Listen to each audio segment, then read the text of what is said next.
Oke, oke, sudah dibuka sama Pak Roy ya malam ini. Malam hari ini kita kedatangan narasumber ya, Pak Andreas Paskalis ya. Pak Andreas Paskalis ini dia punya Paskalis Investment ya, punya Paskalis Investment, foundernya Paskalis Investment ya. Nah, jadi malam hari ini beliau berniat ya untuk membagi, untuk sharing beberapa ilmu investasi ya. Saya juga sangat terima kasih banyak nih ke Pak Andreas nih ya. Dengan judul kita Q&A ya, Q&A cuan bersama Paskalis Investment ya. Acara ini kita mulai di jam 20.05 ya, dan rencananya akan berakhir di jam 21.30 ya, jadi kira-kira 1,5 jam ya. Kemudian dalam acara ini saya sebagai moderator ya, biasanya saya ditemenin Pak Stephen Lee, tapi Pak Stephen lagi reunian ya sama teman-temannya. Kemudian responder kita ada di Pak Roy ya, foundernya Value Stock, dan Pak Irsan ya, Value Investor ya. Malam hari ini juga kita kedatangan audiens ya, Pak Andre Lukito yang jadi narasumber kita di minggu lalu ya.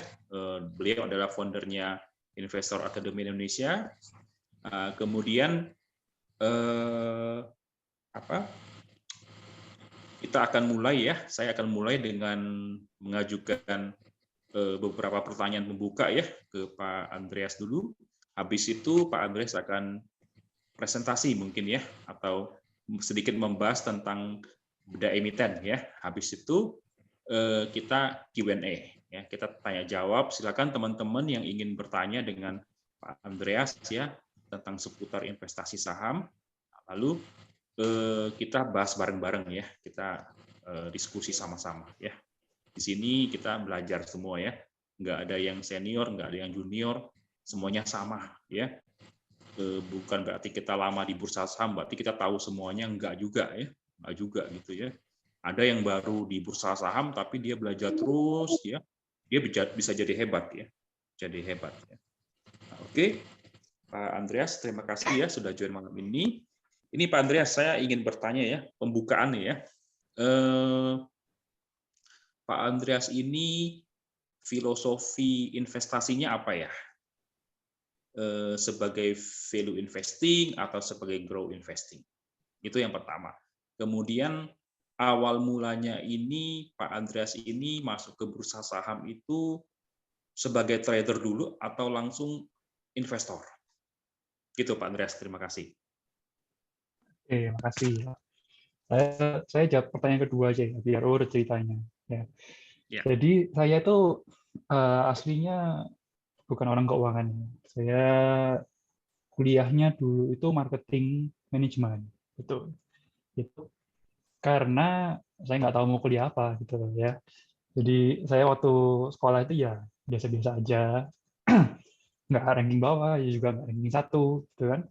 Terus saya dulu hobinya ya cuma main game ya, gitu. Nggak ada hobi-hobi lain yang produktif gitu ya. Habis itu setelah itu ditanya mau kuliah apa, karena keluarga saya itu pedagang ya, maksudnya businessman dan businesswoman. Jadi ya saya bilang ya udahlah marketing manajemen aja lah, apalagi kan saya keuangan nggak tertarik. Komputer dulu tertarik karena main game, gitu. Tapi ternyata setelah belajar programming gitu, ternyata susah ya. Gitu. Mending main game aja. Jadi saya nggak kuliah komputer juga. Akhirnya ya udah milih marketing manajemen aja. Terus dulu cari-cari mau kuliah di, kan saya Surabaya, itu kan mau kuliah di UC, di Universitas Ciputra. Lalu kakak saya perempuan itu kuliah di Swiss. Jadi saya dibilang, masa cewek kuliah jauh, kamu laki-laki kuliah deket gitu. Ya udah saya Singapura, kurang jauh katanya. Ya udah saya sampai kuliah di Inggris akhirnya. Kuliah di Inggris, di Newcastle. Itu udah hampir paling utaranya Inggris gitu, udah paling jauh. Terus akhirnya saya kuliah di sana 3 tahun, lulus S1.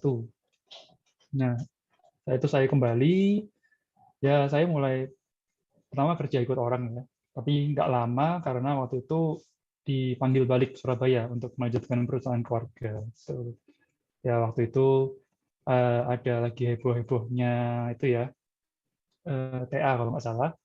Nah, itu saya suruh benahi lah keuangannya perusahaan gitu kan. Sebelumnya orang tua yang menghandle masih tradisional, pembukuannya manual gitu. Jadi saya perbaiki satu-satu. Gitu.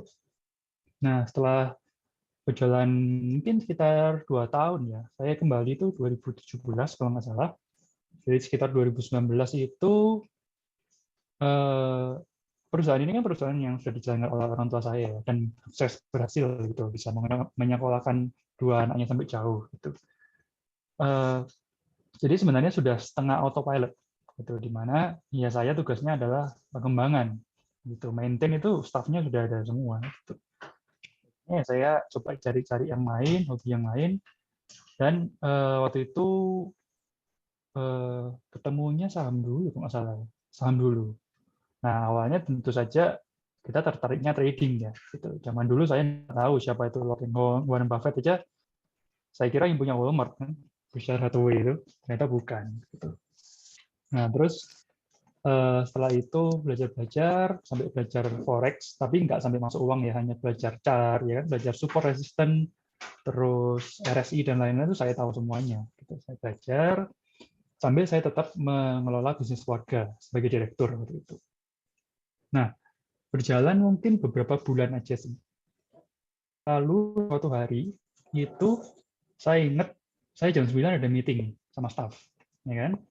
Jam 9, jam 9:05 saya suruh siap tas saya, jam 9 saya trading dulu. Gitu. Saya ingat waktu itu saham POSA ya. Saham POSA itu ARA, plus 25%.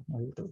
Nah, kalau trading kan kalau nembus batas apa itu namanya resistance ya, itu harus dibeli gitu, karena kalau udah tembus harusnya naik lagi kan, teorinya begitu. Ya udah saya beli terus saya meeting, ya kan.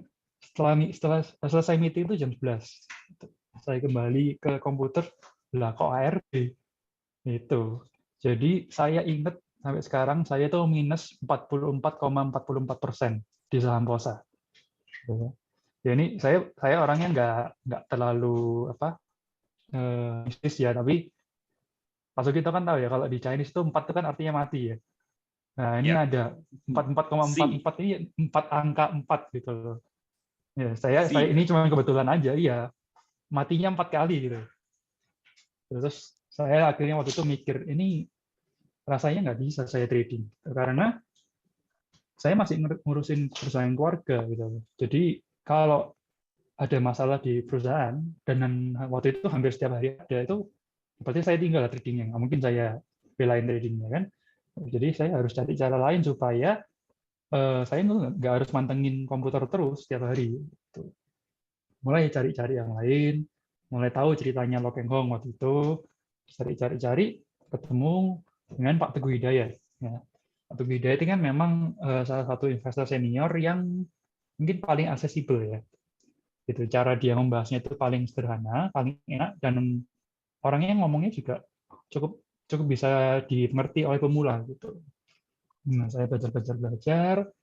Waktu itu mau ada seminar, saya nggak bisa ikut karena waktu itu ada tamu dari luar negeri. Gitu ya. Saya selama beberapa tahun ini kalau ada seminar tuh nggak pernah ada yang bisa ikut karena waktu jadwalnya tuh pasti itu beruan sama sama janjian yang lain. Gitu. Sampai akhirnya saya baca buku, baca website media, sampai waktu itu dia jualan rekaman seminarnya. Saya dengerin, oh paham ya apa itu ROE, ya kan, aset, liabilitas. Dulu saya nggak ngerti sama sekali. Gitu. Ya, saya cuma tahu kayak pengusaha-pengusaha zaman dulu ya, cuma tahu omset, cuma tahu profit, gitu. Nggak ngerti namanya cash flow, nggak ngerti namanya neraca. Gitu. Nah, ya setelah itu saya belajar, makin lama makin belajar, ketemu sama orang-orang hebat lainnya ya, yang dari buku maupun dari internet. Ya, seperti Peter Lynch saya baca, Intelligent Investor saya baca, Intelligent Investor itu saya baca, saya nggak ngerti sama sekali. Gitu. Terus itu, oh katanya baca securities analysis dulu. Lebih ngerti lagi, itu lebih berat lagi bukunya kan. Saya waktu itu ngertinya cuma Peter Lynch saja yang One Up of Wall Street. Gitu. Nah, setelah itu saya baca lain. Ya lama-lama belajar, sampai akhirnya sudah yakin ya dengan investing yang berdasarkan value. Jadi ya saya sudah sampai sekarang nggak pernah lihat yang lain lagi. Nah, jadi aliran yang saya ikuti itu sebenarnya menurut saya aliran itu hanya ada satu untuk investing, apapun, nggak cuma saham, properti lah, tanah lah, apa itu hanya satu, yaitu kita berusaha membeli suatu aset di bawah nilai aset tersebut. Itu bukan nilai nominal ya, tapi value dari aset tersebut. Satu-satunya aliran investing yaitu. Di luar itu menurut saya bukan investing. Nah, tapi saya paham lah kalau ada orang yang menanyakan Anda ini value atau growth gitu. Nah, sebenarnya semua investor ya yang value investor yang seperti Warren Buffett, Peter Lynch dan lain-lain, semuanya mau value, semuanya mau growth gitu. Dan kita nggak mau, kalau saya tanya ke semua investor besar, mau nggak perusahaan yang growth ya pasti mau gitu. Mau nggak perusahaan murah ya mau gitu. Kita kan maunya murah dan growth. Gitu. Jadi ya saya tidak membedakan saya itu value atau growth. Nah, tapi saya paham bahwa kalau orang nanya itu maksudnya kan gini, stereotipnya value investor itu adalah orang yang cuma mau beli saham murah, ya kan? Seperti Pak Lo Keng Hong selalu ngomong ya PBV 0,2, 0,3, PI 2, PI 3 gitu kan.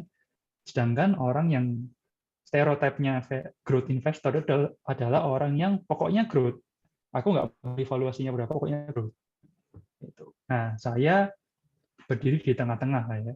Gitu. Saya maunya murah dan grow. Gitu. Kalau nggak ada grow ya saya maunya murah banget. Gitu. Nah, kalau harganya nggak murah banget ya saya mau grow-nya banyak.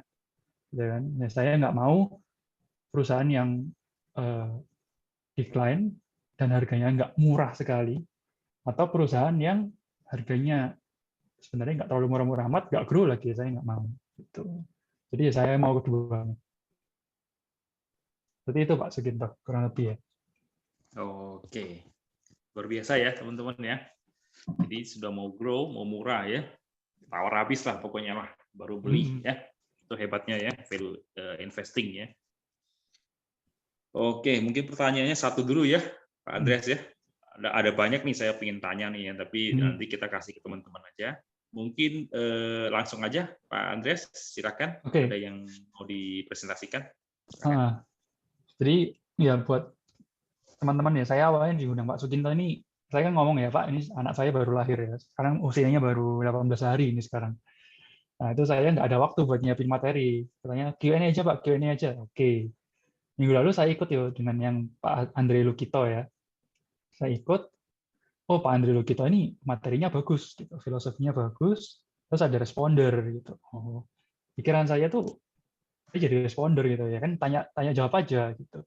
Lah kok posternya saya jadi narasumber gitu kan. Saya kok jadi narasumber sungkan kalau nggak ada materinya gitu. Masa cuma ngoceh-ngoceh doang. Jadi akhirnya ya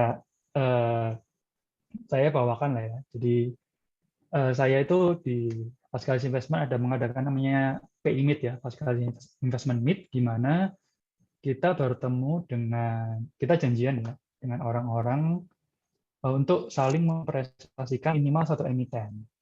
Ya kan? Jadi semua yang ikut di meeting ini itu harus ngomong, nggak boleh dengar doang. Jadi ini bukan webinar ya, ini diskusi.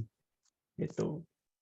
Nah itu saya adakan sekarang sekitar 2 bulan sekali. Nah, jadi yang ini saya bawakan adalah presentasi saya waktu PIME terakhir ya, waktu itu April. Itu tentang NSP. Nah alasan juga kenapa kok saya bawakan ini, saya melihat sih mayoritas dari webinar-webinar ya itu kan ngomongnya tentang filosofi investasi, ya kan? Dan kalau ngomongin filosofi itu banyak orang yang jauh lebih jago daripada saya ya. Pak Andre Lukito kemarin kan bagus sekali presentasinya tentang filosofi untuk mencari perusahaan yang bigger ya. Terus ada Pak Kris Angkasa, Pak Dodi Prayogo. Nah itu orang-orang yang lebih hebat daripada saya gitu. Nah, tapi jarang orang-orang yang langsung menunjukkan gitu loh. Bagaimana cara kerjanya? Kalau filosofi-filosofi aja nanti waktu buka laporan keuangan pasti semuanya bingung apa yang harus dilihat duluan, apa yang harus dianalisis duluan. Nah, jadi saya coba memberikan apa yang tidak ada di internet. Jadi saya coba kasih contoh lah ya. Ini snippet dari apa yang di pikiran saya ketika melihat suatu perusahaan. Tentu saja ini nggak semua ya. Kalau semua bisa saya pagi saya ngomong ini. Tetapi ini sebagian aja dan inti-intinya aja apa saya lihat. Gitu. Share screen. Kelihatan ya Pak ya? Oke, kelihatan jelas. Kelihatan. Nah, kelihatan ya. Oke, jadi saya akan membawa tentang emiten NISP. Nah, ini sebentar.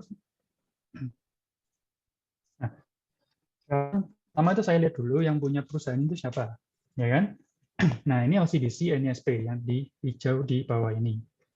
Nah, siapakah pemegang sahamnya? 85% dipegang oleh OCBC Investment Pte Limited, ya kan? Free float-nya 14,9%. Nah, OCBC Investment ini dimiliki oleh OCBC Pusat yang ada di Singapura, gitu kan? Nah, siapa yang punya OCBC Pusat? Yaitu adalah Selat Pte Limited, Lee Foundation, dan pemegang saham lainnya. Nah, kalau kita lihat, ternyata pemegang saham terbesar OCBC itu adalah keluarga Lee yang ada di Singapura. Itu ada pendirinya itu adalah nomor 19 dari 50 orang terkaya di Singapura tahun 2021. Ya. Dari shareholders ini saya cek top 3 itu adalah perusahaan dari keluarga Lee, ya kan? Lee Family, Lee Foundation, ya ini charity-nya mereka, dan Selat Pte Limited ini setahu saya juga perusahaan dari Lee Family. Gitu.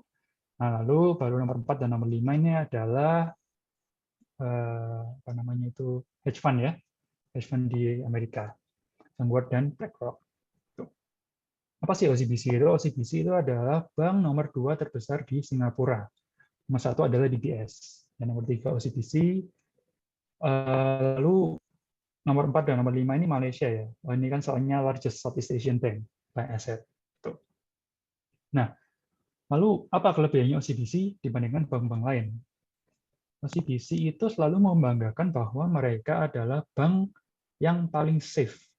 Ya, jadi T-nya itu paling tinggi di jajaran bank-bank kelas dunia. Nah, ini saya lihat dari laporannya, ini dari majalah apa saya lupa, itu memang Global Top 50 Safest Bank in the World, OCBC itu nomor 12. Nah, tetapi kalau kita lihat seperti ini, kita nggak boleh telan mentah-mentah ya, karena setelah saya lihat metodologinya, untuk mencapai peringkat top safe bank ini, itu tidak hanya dilihat dari banknya, tapi dilihat dari negaranya. Nah, karena Singapura itu secara kredit itu negara yang triple A, nah, tentu saja bank-bank yang di Singapura, walaupun banknya kurang bagus, itu tetap peringkatnya akan lebih tinggi dibandingkan bank-bank di Indonesia. Karena setahu saya Indonesia itu double A atau double A minus, ya kan, kredit ratingnya. Nah, jadi OCBC ini bisa peringkat 15 besar karena satu, negaranya bagus, kedua, banknya juga bagus. Nah, kalau kita lihat di sini kan, yang top 15 ini negara-negaranya adalah negara-negara yang kreditnya itu triple A, ya, Jerman, Swiss, Norwegia, Prancis, Singapura, ya. Kita nggak mungkin lihat Bank Afrika, gitu kan, Bank Arab, gitu nggak ada mungkin di sini, kan? Itu. Nah, lalu bagaimana dengan posisi Bank OCBC NISP di asetnya OCBC Singapura? Ya, ternyata masih kecil sekali. Pada tahun 2020 secara loan Bank NISP itu hanya 7,1% dari total loan OCBC secara keseluruhan. Sedangkan tahun 2021 malah turun menjadi 6,5%. Yang paling besar tentu saja yang di Singapura, gitu kan? Masih lebih besar yang di Cina. Nah, secara operating profit itu Indonesia hanya 8%, hanya 8% dari OCBC Bank di Singapura. Jadi posisi OCBC NISP itu hanya kecil sekali di OCBC pusat. Itu lalu kita lihat pemegang sahamnya sekarang OCBC NISP. Ya, nomor 1 tentu saja OCBC pusat ya. Nah, lalu kedua ini SSBC Fund Service, dan ada PT Udayawira Utama. Lalu ada PT Suryasono Sentosa, dan ini ada Lelarati Lukman. Nah, yang saya kotai 3 ini itu adalah shareholder Indonesia, milik keluarga Surjau Daja. Gitu. Nah, kok bisa ada keluarga itu, bagaimana ceritanya? Ya, ini saya ceritakan ya. Jadi sebenarnya pendirinya NISP sebelum dibeli sama OSBC itu adalah orang tua dari Bu Lelarati Lukman yang ini. Lalu punya suami Karmaka Surjau Daja. Gitu. Ini beliau sudah meninggal. Nah, beliau punya anak 5, yaitu Pramana, Rukita, Pramukti, Pawrati, dan Sanitri. Pramana ini sudah meninggal karena kecelakaan. Nah, nomor 2 Rukita itu adalah dokter. Ya. Dia membantu sekarang mengurusi biotes. Ya, ini laboratorium seperti Prodia ya Pak Sukinta ya. Ini cukup terkenal juga. Ini awalnya didirikan oleh Bu Lelaratinya. Gitu. Karena waktu Pak Karmaka sakit parah, itu Bu Lelarawati ini gemes gitu loh, kok nggak ada lab yang bisa komplit di Indonesia, kita sampai harus ke Singapura gitu. Akhirnya dia mendirikan sendiri biotes, dan kebetulan anaknya itu 2 ini dokter gitu. Jadi sekarang dilanjutkan gitu. Nah, yang masuk di OCBC itu adalah Pak Pramuktinya dan Bu Parwati. Itu Pak Pramukti sekarang jadi komisaris utama dan Bu Parwati menjadi direktur utama. Nah, yang terakhir ini seingat saya juga dokter Sanitri, tapi infonya nggak ada ya, memang low profile sekali. Jadi yang kita cek hanya Pramukti dan Parwati saja. Nah, sejarahnya bagaimana? Jadi Bank NISP ini adalah satu bank tertua nomor 4 di Indonesia, karena pada tahun 1941 itu, ini pertama banknya Belanda. Waktu itu kita masih dijajah ya. Nah, itu namanya Netherlands Indische Spaar and Deposito Bank. Gitu kan. Kalau disingkat ini mirip-mirip NISP sedikit ya kan, NISP itu. Waktu itu modal dosanya cuma 100.000 gulden. Ya lumayan besar ya, kalau kurs sekarang itu sekitar 800 juta. Gitu. Nah, seperti saya ceritakan tadi, Bank NISP ini awalnya dimiliki oleh orang tua Lelarati Lukman. Ya kan? Nah, suatu hari orang tuanya Bu Lelarati ini, saya cerita sedikit ya, itu mau balik ke Cina, karena itu mereka aslinya orang Cina, mau cengping. Cengping itu Indonesianya apa ya Pak sebenarnya? Mau mengunjungi makam. Sembayang kubur. Ya, sembahyang kubur di Cina. Karena waktu itu sudah lama sekali nggak cengping, mereka bilang. Nah, zaman itu nggak ada pesawat, jadi harus naik kapal ya kan, berhari-hari apa berminggu-minggu kalau mau ke Cina. Ya. Nah, ternyata pada waktu mereka ke Cina itu sebagian manajemen untuk mengacau balaukan NISP. Jadi orang tuanya Lelarati ini orang yang baik, tapi manajer-manajer NISP pada waktu itu semuanya nakal, gitu ya, ngambil deposito, ya kan, lalu buka perusahaan fiktif untuk ngutang ke NISP lalu nggak dibayar, nah seperti itu. Kebetulan orang tuanya Lelarati pergi, nah mereka makin menjadi-jadilah.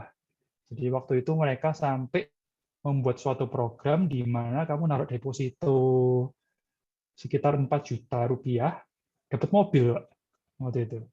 Dan mobilnya itu dijual harganya lebih mahal daripada 4 juta. Kan nggak masuk akal. Ya kan?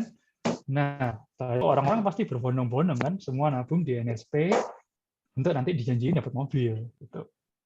Nah, setelah manajemen ini dapat duitnya, mereka dibeli mobil nggak? Ya, enggak. Waktu itu mereka melihat ada karet lagi booming pada tahun itu. Akhirnya mereka trading karet. Gitu. Nah, namanya orang tuh nggak jago trading karet, Pak, kalah sama perusahaan-perusahaan karet yang lain. Gitu. Ya kan? Malah duitnya sudah dibelikan mobil habis lagi sekarang. Gitu. Jadi waktu itu NSP digeruduk oleh semua nasabahnya. Gitu. Dan karena waktu itu banknya kecil, jadi semua nasabahnya itu marahnya ke orang tuanya Lelarati ini. Gitu loh. Kamu ngambil uang saya gitu. Dan mayoritas waktu itu nasabahnya adalah orang-orang kecil. Gitu. Nah, dari situ panik, akhirnya si suaminya Lelarati, Bapak Karmaka Surdaujana ini diminta untuk ngurusi NISP. Ya, dia mulai pelan-pelan masuk gitu kan, dimaki-maki sama manajernya sampai akhirnya sahamnya mertuanya beliau itu dioper ke Karmaka supaya waktu RUPS vote-nya paling besar. Gitu. Jadi, nah waktu itu sahamnya itu hampir habis kok karena sama manajemennya itu di rat issue terus sampai terdilusi gitu. Untungnya kok masih dapat voting terbanyak ya waktu itu. Jadi Karmaka menang sehingga bisa membetulkan NISP. Nah, lalu ceritanya panjang lah ya. Saya tahu soalnya saya beli bukunya. Ini kalau ada yang mau baca, ini bagus sekali nih bukunya, kelihatannya. Tidak ada yang tidak bisa. Ini sampai sekarang jadi motonya NISP. Ini nulis Pak Dahlan Iskan. Gitu. Nanti bisa dibaca. Bagus sekali Pak ceritanya. Nah, lalu setelah itu berjalan. Nah, pada tahun 94 dibetullah 2 perusahaan teman dari NISP, yaitu PT Udayawira, ini PSP-nya itu Rati Lukman, dan PT Surya Sono Sentosa, di mana PSP-nya Karmaka Surya Udaja. Ini formalitas saja lah ya. Nah, lalu pada tahun 97, OCBC mulai menunjuk NISP sebagai partner lokal Indonesia. Gitu kan? Nah, sekitar tahun 2000-an, itu kan NISP sudah bagus ya, sudah peringkat 10 kalau nggak salah di Indonesia. Lalu anaknya Pak Parwati dan Bu Parwati dan Pak Pramukti itu bilang, kita nggak bisa jadi bank hanya di Indonesia, kita harus menjadi bank regional Asia gitu. Nah, tapi kita harus cari partner, kita nggak mungkin bisa nembus Asia lagi, kita lo nggak kenal nasabah siapa-siapa di luar Indonesia. Itu akhirnya setelah nego, keluarlah Bank OCBC yang menjadi partner dari NISP itu. Karena waktu itu Bank OCBC juga sudah kenal lama, dan OCBC baik ya. Waktu itu Pak Karmaka itu bilang, siapapun partnernya tidak boleh ada satupun karyawan yang dikeluarkan. Dan OCBC setuju. Nah, lalu sudah mulai membeli, lalu akhirnya tahun 2005 OCBC itu sudah memiliki saham mayoritas di NISP. Nah, tahun 2008 NISP merubah nama jadi OCBC NISP, dan 2011 akhirnya semua saham OCBC itu masuk di OCBC NISP. Dulunya ada OCBC Indonesia ya, habis itu di merger jadi satu. Gitu. Itulah lebih sejarahnya dari Bank NISP. Nah, sekarang kita cek posisi NISP di perbankan Indonesia. Ya kan? Ini adalah tahun 2021 total aset bank di Indonesia. Ini saya bikin chartnya. Nah, ternyata bagi yang belum tahu, di Indonesia top 4 bank, tahu lah ya, top 4 itu kan BCA, BRI, Mandiri, dan BNI, itu market share-nya sangat besar. Ya. Kalau kita total, ini Mandiri, ini BRI, BCA tambah BNI, itu mungkin hampir sekitar 60-70%. Ya, sekitar segitu. Dari total aset bank di Indonesia. Ya kan? Ya, simpel-simpelnya aset bank di Indonesia itu kurang lebih hampir sama dengan uangnya orang Indonesia, ya kan? Kan uang orang Indonesia mayoritas di bank semua. Gitu. Jadi Big Four itu market share-nya sangat-sangat besar. Kita kalau turun dari nomor 5, nomor 6, nomor 7 itu sudah single digit semua market share-nya. Gitu. Jadi kalau kita analisa bank, ya kan, kita harus tahu bahwa Big Four dan non Big Four itu kelasnya sudah berbeda. Itu. Walaupun mungkin kalau orang nggak tahu ya apa sih BNI sama Niaga atau sama Danamon dikira sekelas ya, tapi ternyata jauh berkali-kali lipat bedanya. Nah, NISP sendiri itu market share-nya hanya 2,4%. Bank swasta terbesar nomor 1 tentu saja BCA, kedua itu adalah Bank Niaga. Nah, ketiga Bank Permata secara aset ya, lalu keempat Bank NISP. Nah, kalau kita lihat secara revenue, itu malah NISP ini nggak ada. Jadi ini memang nggak kelihatan ya, tapi ini bukan NISP, tiga-tiganya. Gitu. Jadi ya porsinya memang kecil. Itu Bank Niaga masih ada di sini. Bank Permata juga rasanya nggak ada di sini. Itu, ini secara revenue. Nah, kalau secara net profit, itu Bank NISP masih muncul di top 10, yaitu 1,8%. Nah, jadi dari sini kesimpulannya, NISP memang asetnya kecil dibandingkan top 4, ya kan? Tapi walaupun revenue-nya itu nggak banyak, ya kan? Di sini kan NISP nggak ada nih di top 10, ya kan? Berarti kan revenue-nya nggak tinggi, tapi net profit-nya cukup tinggi, ya kan? Kesimpulannya kan bisa ditarik seperti itu. Nah, simpelnya aja ya, kita cek bahwa bank BCA, kenapa kok disebut tuh bank paling bagus di Indonesia? Karena secara aset, ini ya, dia itu hanya memegang market share sekitar 13,4%. Tapi secara profit, dia bisa 22,4%. Jadi asetnya kecil, profitnya tinggi.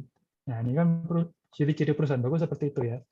Dengan modal kecil bisa mendapatkan profit yang tinggi. Gitu. Berbeda mungkin dengan kita contohkan misalnya Bank Mandiri ya, itu 19% dalam market share. Tapi secara net profit itu 20%. Ya memang lebih bagus, tapi hanya sekitar 1%. Bandingkan dengan BCA. Nah, makanya kita bisa menyimpulkan dari hal simpel seperti ini bahwa BCA itu lebih berharga daripada Mandiri. Ya, karena dengan aset yang lebih kecil bisa menghasilkan net profit lebih besar. Gitu. Nah, jadi kalau kita lihat dari chart ini, itu kalau kita membandingkan NSP dengan bank di atasnya, nah saya membandingkan dengan sama-sama swasta, yaitu NSP biasanya saya bandingkan dengan Bank Niaga. Karena Bank Niaga ini adalah bank swasta nomor 2 terbesar di Indonesia. Itu. Dan memang secara track record cukup bagus juga Bank Niaga. Nah, oke. Nah, kira-kira gambarannya untuk posisi Bank NISP di Indonesia adalah seperti ini. Oke, sekarang saya mau cerita tentang bisnis model dari perbankan.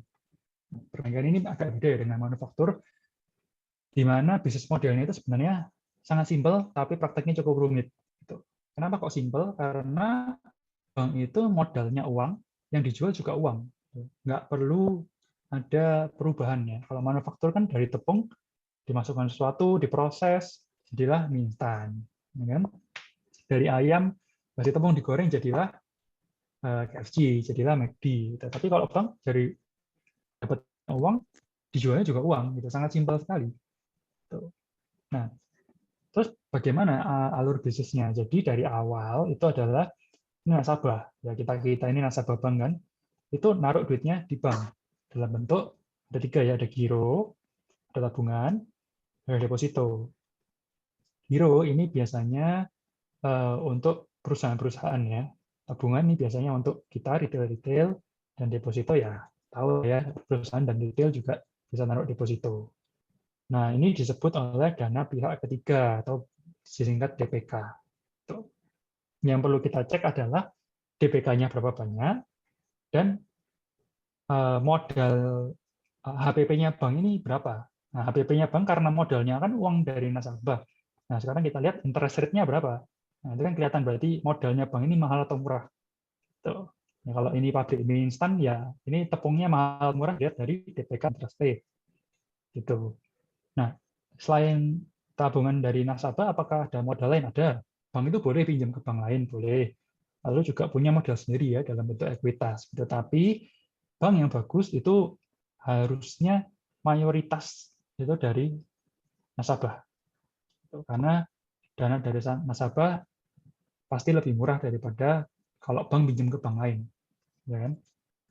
Nah, setelah itu dari bahan baku masuklah ke pabriknya. Nah, ini pabriknya bank kan. Nah, dari depositnya nasabah itu dirubah menjadi pinjaman. Ya. Ini hanya ganti nama aja, padahal aslinya ya uang jadi uang, ya kan? Ganti nama.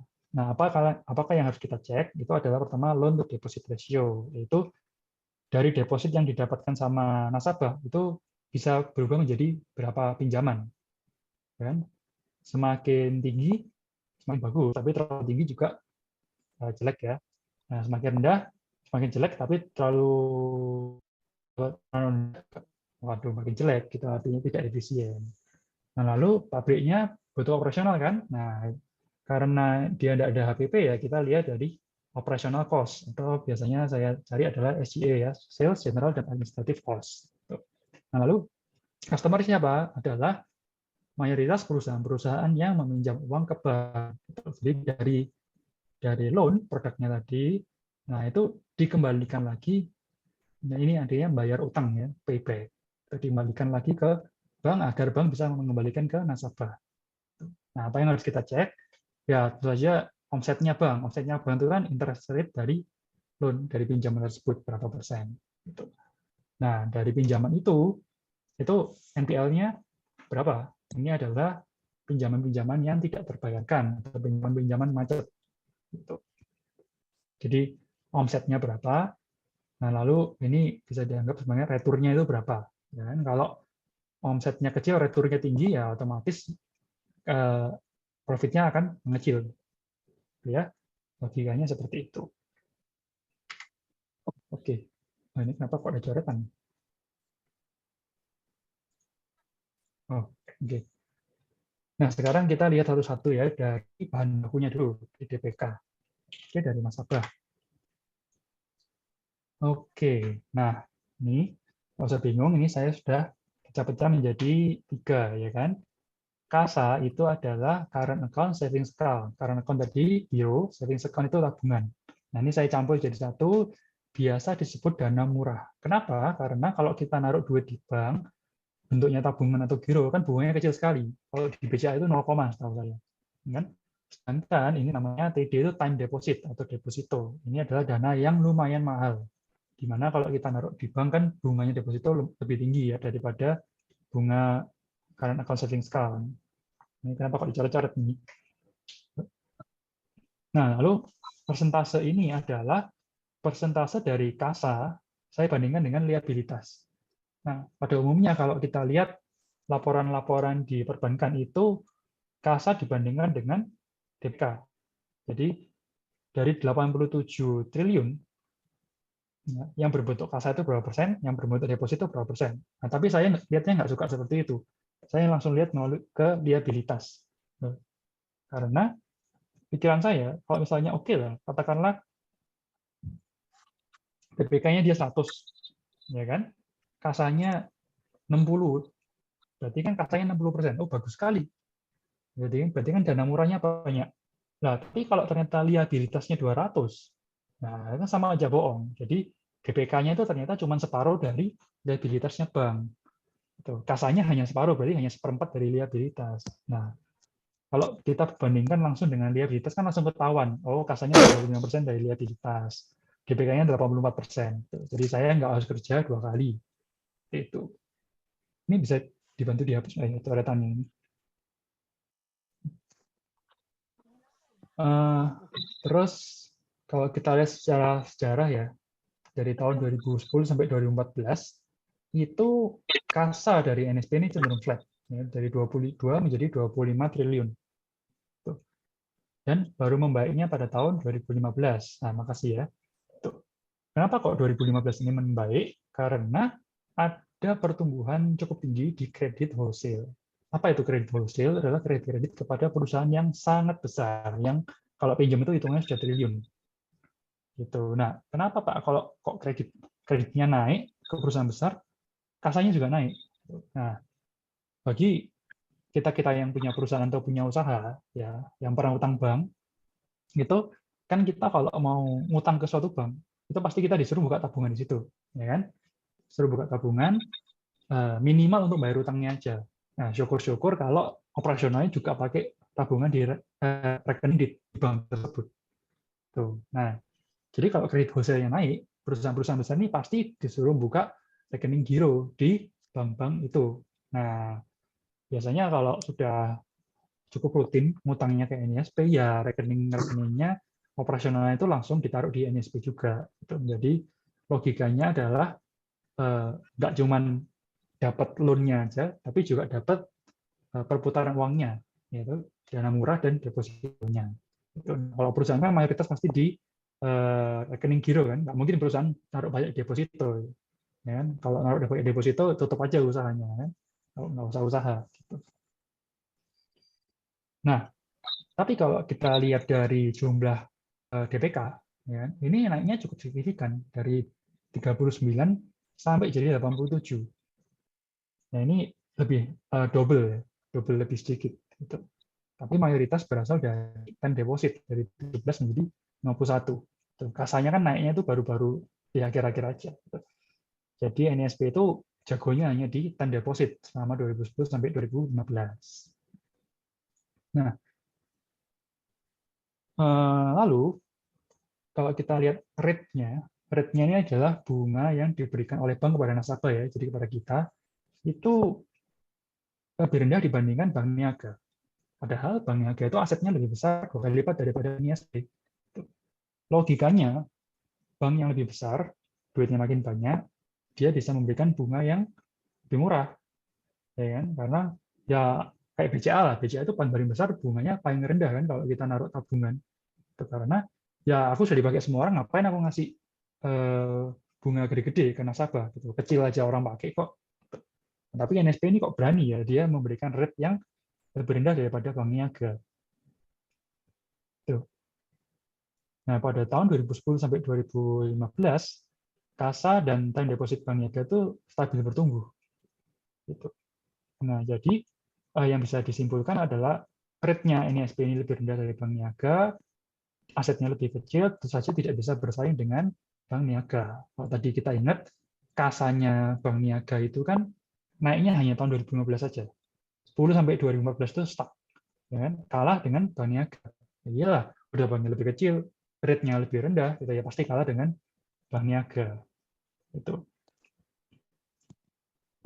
Jadi NSP itu harus mencari strategi lain ya, antara dia akhirnya udahlah saya naikkan rate lah supaya narik depositonya orang, narik kasanya orang gitu. Kalau enggak, ini kita nggak akan bisa ngejar bank niaga. Pemikirannya seperti itu. Nah, lalu bank NSP itu akhirnya naikkan rate kasa mengikuti rate pasar, gitu kan? Nah, ini rate-nya kan naik terus, naik. Tapi kok malah growth-nya itu nggak naik banyak, gitu kan? Growth-nya menjadi rendah. 2015 36, 2019 itu cuma jadi 50. Ya growth sih, tapi nggak terlalu banyak. Time depositnya yang naik terus-terusan, gitu ya, dari 51 menjadi 75. Nah, ini jadi NSP makin bingung lagi. Ini rate sudah tak naikkan, kok malah tetap growth-nya itu nggak tinggi, gitu, kalah dengan bank-bank lain. Ya kan? Nah, kalau 2020 ini memang naiknya cukup banyak ya, tapi ini kan gara-gara pandemi, bank-bank lain juga naiknya banyak. Nah, kenaikan di kredit wholesale pun juga ternyata tidak terlalu membantu ya, itu karena growth-nya itu tidak terlalu cepat. Nah, lalu entah kenapa ya, nanti saya ceritakan gitu. Tapi pada tahun 2021 itu komposisi kasanya tiba-tiba naik tinggi sekali dari 38% menjadi 47%, gitu kan? Nah, padahal kali ini saya cek kredit wholesale itu nggak naik banyak. Yang naik banyak itu kredit konsumer. Itu kredit ke yang nilainya kecil-kecil. Nah, kalau kita cek, ini kasanya kan naik. Ya, time deposit itu turun. DPK-nya naik. Artinya, yang dulu itu hanya mau deposito ke NSP, itu mau berubah menjadi taruh di kasa, menjadi tabungan, dan menjadi rekening giro. Nah, kalau kita cek kompetitornya, Bank Niaga itu naik, tapi hanya 3%. Ya, time deposit cukup stabil. Bank BNI itu malah turun 2% kasanya. Ya kan? Ini salah, ini TD harusnya. Ya, TD-nya turun 2%, DPK-nya turun juga. Nah, bank-bank yang ukurannya lebih besar itu kok growth-nya tidak bisa sebagus NSP. Apa yang NSP lakukan? Ya kan?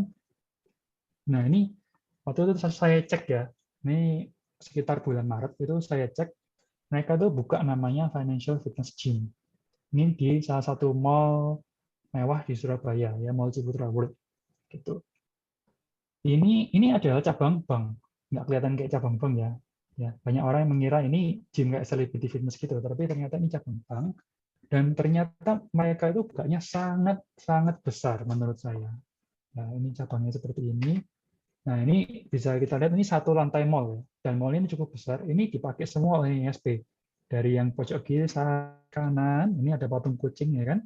Lalu di kanan ini ada segitiga bulat kotak ini juga punya ISP. Lalu di sini itu ada lorong ke kiri, itu juga masih pamerannya ISP semua. Dan ini berjalan kayaknya sudah beberapa bulan ya, beberapa bulan kok. Jadi nggak cuma hanya beberapa minggu ya. Kayaknya sekarang udah hampir setengah tahun ini berjalan. Dan waktu itu saya keliling mall-nya, di eskalator, di lantai-lantai itu banyak sekali pajangan-pajangan NISP. Itu artinya mereka ini niat sekali untuk mengadakan acara ini. Kenapa? Nah, waktu itu saya ketemu, saya tanya-tanya dengan salesnya. Dan salesnya sangat bagus, sangat informatif sekali. Mereka menceritakan bahwa NISP ini mau menggait nasabah baru, terutama anak-anak muda. Makanya dibentuklah cabang-cabang seperti ini di mall yang anak muda itu ikuti, gitu kan? Yang anak muda datang maksudnya. Itu, nah cabangnya seperti ini.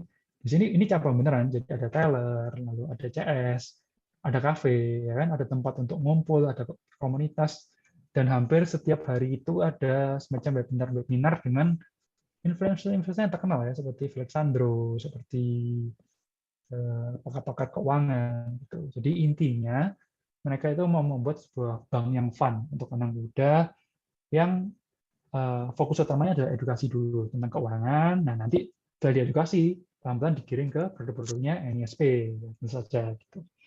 Saya waktu kesini ngobrol-ngobrol, ada sekitar 2 keluarga yang datang ya. Waktu itu saya datang hari Rabu jam 1:30 siang. Itu jam sepi-sepinya mall gitu.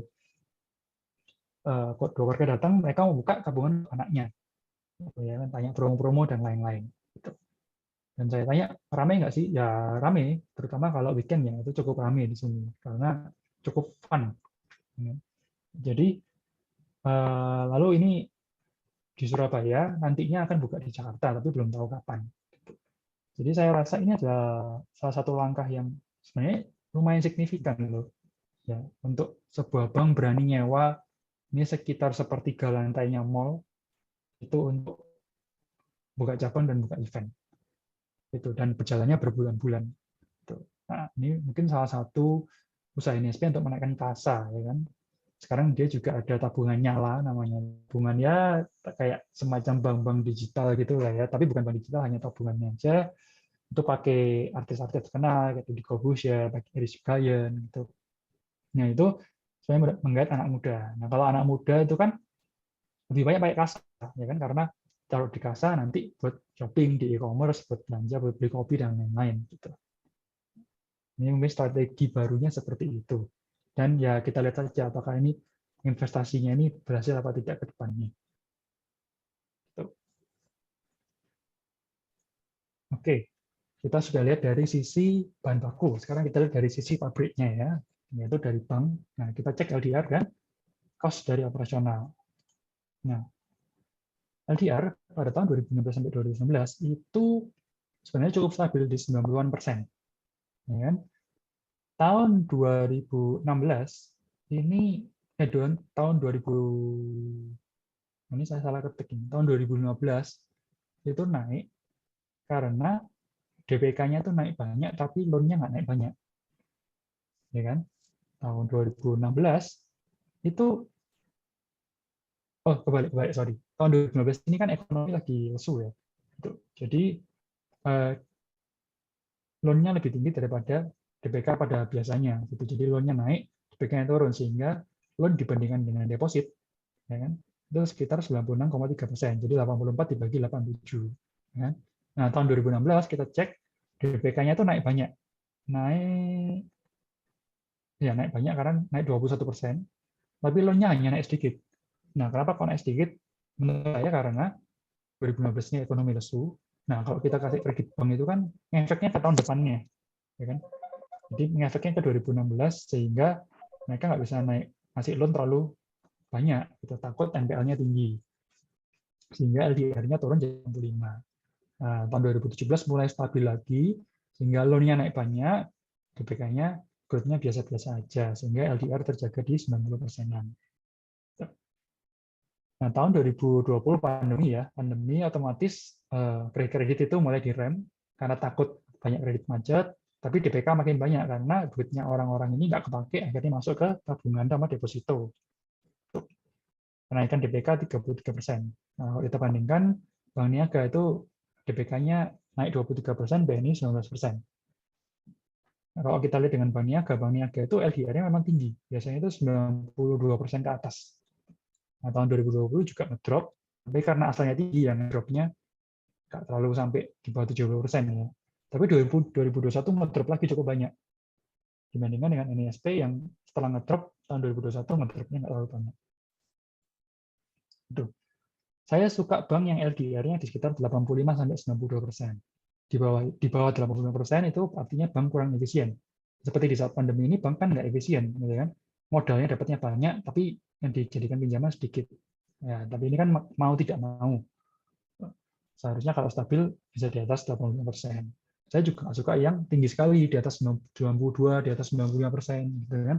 Karena itu sangat beresiko kalau sampai terjadi sesuatu, misalnya NPL-nya tinggi, banknya bisa bangkrut, bisa kolaps. Ya kan? Ya kalau kita tahu sejarahnya 2008, Lehman Brothers itu bangkrut karena LDR-nya sangat tinggi sekali.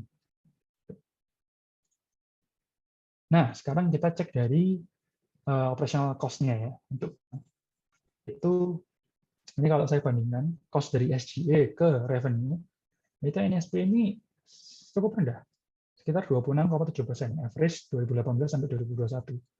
Bank Niaga 33%, Bank BNI 37,5%. Ya, ini bedanya jauh sekali ya, 10% dengan Bank BNI. Nah, sekarang logikanya kan seperti ini ya. Untuk bank itu bahan baku jelas dari nasabah, kan? Omset jelas dari interest rate untuk pinjaman. Jadi dan interest rate nasabah maupun interest rate pinjaman itu sedikit banyak akan dipengaruhi oleh Bank Indonesia dari BI rate. Itu kalau BI rate misalnya 3,5%, ya interest rate ke nasabah dan interest rate ke pinjaman itu tidak boleh jauh-jauh dari rate itu. Nah, makanya kalau omsetnya itu ditaker sama Bank Indonesia, untuk bisa mendapatkan profit yang besar, otomatis harus mengurangi cost. Ya kan? Kalau omset ditaker, ya cost-nya harus dikurangi. Ini seperti batu bara. Ya kan? Batu bara omset nggak bisa diatur oleh pasar. Ya kan? Harganya bisa naik turun, tapi perusahaan batu bara yang paling efisien, yang cost-nya paling rendah dibandingkan revenue itu adalah yang profitnya paling tinggi. Nah, NSP ini adalah bank dengan salah satu cost yang paling rendah. Nah, sekarang untuk metrik lainnya kita bisa lihat dari dana pihak ketiga dibandingkan per cabang. Jadi satu cabang itu dapat berapa juta dana dari nasabah. Tahun 2021 itu 800 miliar, 800 miliar 238 juta per cabang. Cabangnya sedikit, duitnya banyak. Nah, itu kan bank efisien namanya. Bank Niaga hanya 321, Bank BNI itu 336. Sebagai catatan, BCA itu sekitar 954. Ya, BCA bank terbaik Indonesia ya, otomatis lebih tinggi daripada NSP ya. Tapi NSP dibandingkan dengan Bank Niaga yang asetnya 2 kali lipat, dengan top 4 di Indonesia itu masih jauh lebih efisien. Bisa jadi hal yang sangat bagus. Nah, lalu kita juga bisa lihat dari operating profit dibandingkan pegawai. Cost bank terbesar selain beban bunga itu adalah beban gaji. Karena karyawan di bank itu lumayan banyak. Ya.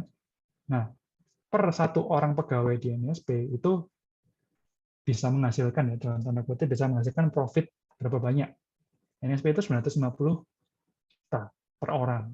Bank Niaga 800, BNI sekitar 1 miliar per orang. Nah, jadi Bank Niaga lebih kecil, ya sama BNI kalah. Tapi kalahnya ya ini kayak di tengah-tengah lah ya. Tapi kita ingat ini asetnya paling kecil ya. Secara size NSP ini jauh di bawah BNI. Sebagai catatan, BCA itu sangat luar biasa ya, 1.900, artinya 1,9 M per orang. 2 kali lipatnya NSP. Ya. Oke, nah sekarang kita cek dari omset. Dari produk yang dijual, yaitu adalah pinjaman. Nah, kita cek perlu dua, yaitu interest rate-nya berapa, dan yang macet berapa. Nah, sekarang pada umumnya semakin rendah rate GPK, artinya semakin murah bahan baku, maka semakin rendah loan. Kalau bahan bakunya murah, bisa dijual dengan harga lebih murah. Logikanya kan seperti itu. Tetapi sayangnya untuk bank-bank besar itu, secara omset itu bedanya nggak bisa terlalu jauh. Sekarang logika ya, misalnya kita punya suatu perusahaan, anggaplah kita punya perusahaan besar, Carun Pokpan misalnya. Saya mau pinjam 10 triliun. Nah, apakah saya harus ke Bank BCA atau Bank Mandiri kalau mau pinjam 10 triliun? NISP juga bisa ngasih pinjaman 10 triliun. Bank Niaga juga bisa. Artinya, kan Bank NISP, Niaga, BNI, Mandiri, BRI, BCA itu semuanya memperebutkan pinjaman dari Carun Pokpan.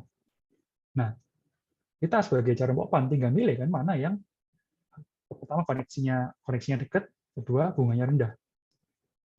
Nah, koneksi ini bisa berubah tiap hari. Tapi kalau bunga ini kan ya tinggal dijajarin aja mana yang lebih murah. Nah, jadi bank yang lebih besar itu memang lebih diuntungkan karena bank yang lebih kecil itu harus mengikuti rate-nya bank. Kalau misalnya katakanlah NISP ini rate-nya nggak 9,5 ya, 10,5 atau 11, ya nggak ada orang pinjam ke NISP. Walaupun NISP, ya Pak, kan modal kita tinggi, bla bla bla bla ya. Karena mana peduli gitu loh. Kamu itu bank besar, dia kan nggak peduli asetmu ternyata hanya berapanya BNI. Nah, jadi nggak enaknya bank besar itu, bank yang kecil itu seperti itu. Kecuali bandingkan bank yang sangat kecil dengan bank besar. Contoh, Bank of India. Dan itu kan bank yang sangat kecil di Indonesia. Kalau dibandingkan BNI ya pasti kalah. Gitu kan. Saya ketemu dengan marketingnya, BOI ya bilang ya kalah lah Pak, kita modalnya lo berapa. Itu dibandingkan dengan BNI. Gitu. Nah, itu mereka masih bisa berkredit karena banknya kecil. Tapi kalau NISP lah, Danamon, Permata, BTN, Bank BTPN itu sudah dianggap bank besar ya paling harus bersaing. Tuh. Jadi NISP secara interest rate tidak jauh berbeda dengan bank-bank besar lainnya. Nah, sekarang kita lihat dari kredit macet. Apa itu NPL? NPL itu bisa disebut oleh kredit yang macet. Tetapi saya pribadi menilai NPL ini adalah kredit yang berpotensi untuk macet. Nah, kalau yang belum tahu, di perbankan itu ada namanya kolektibilitas. Ya, kolektibilitas itu dari 1 sampai 5. Ya kan? 1 itu lancar, nggak ada masalah.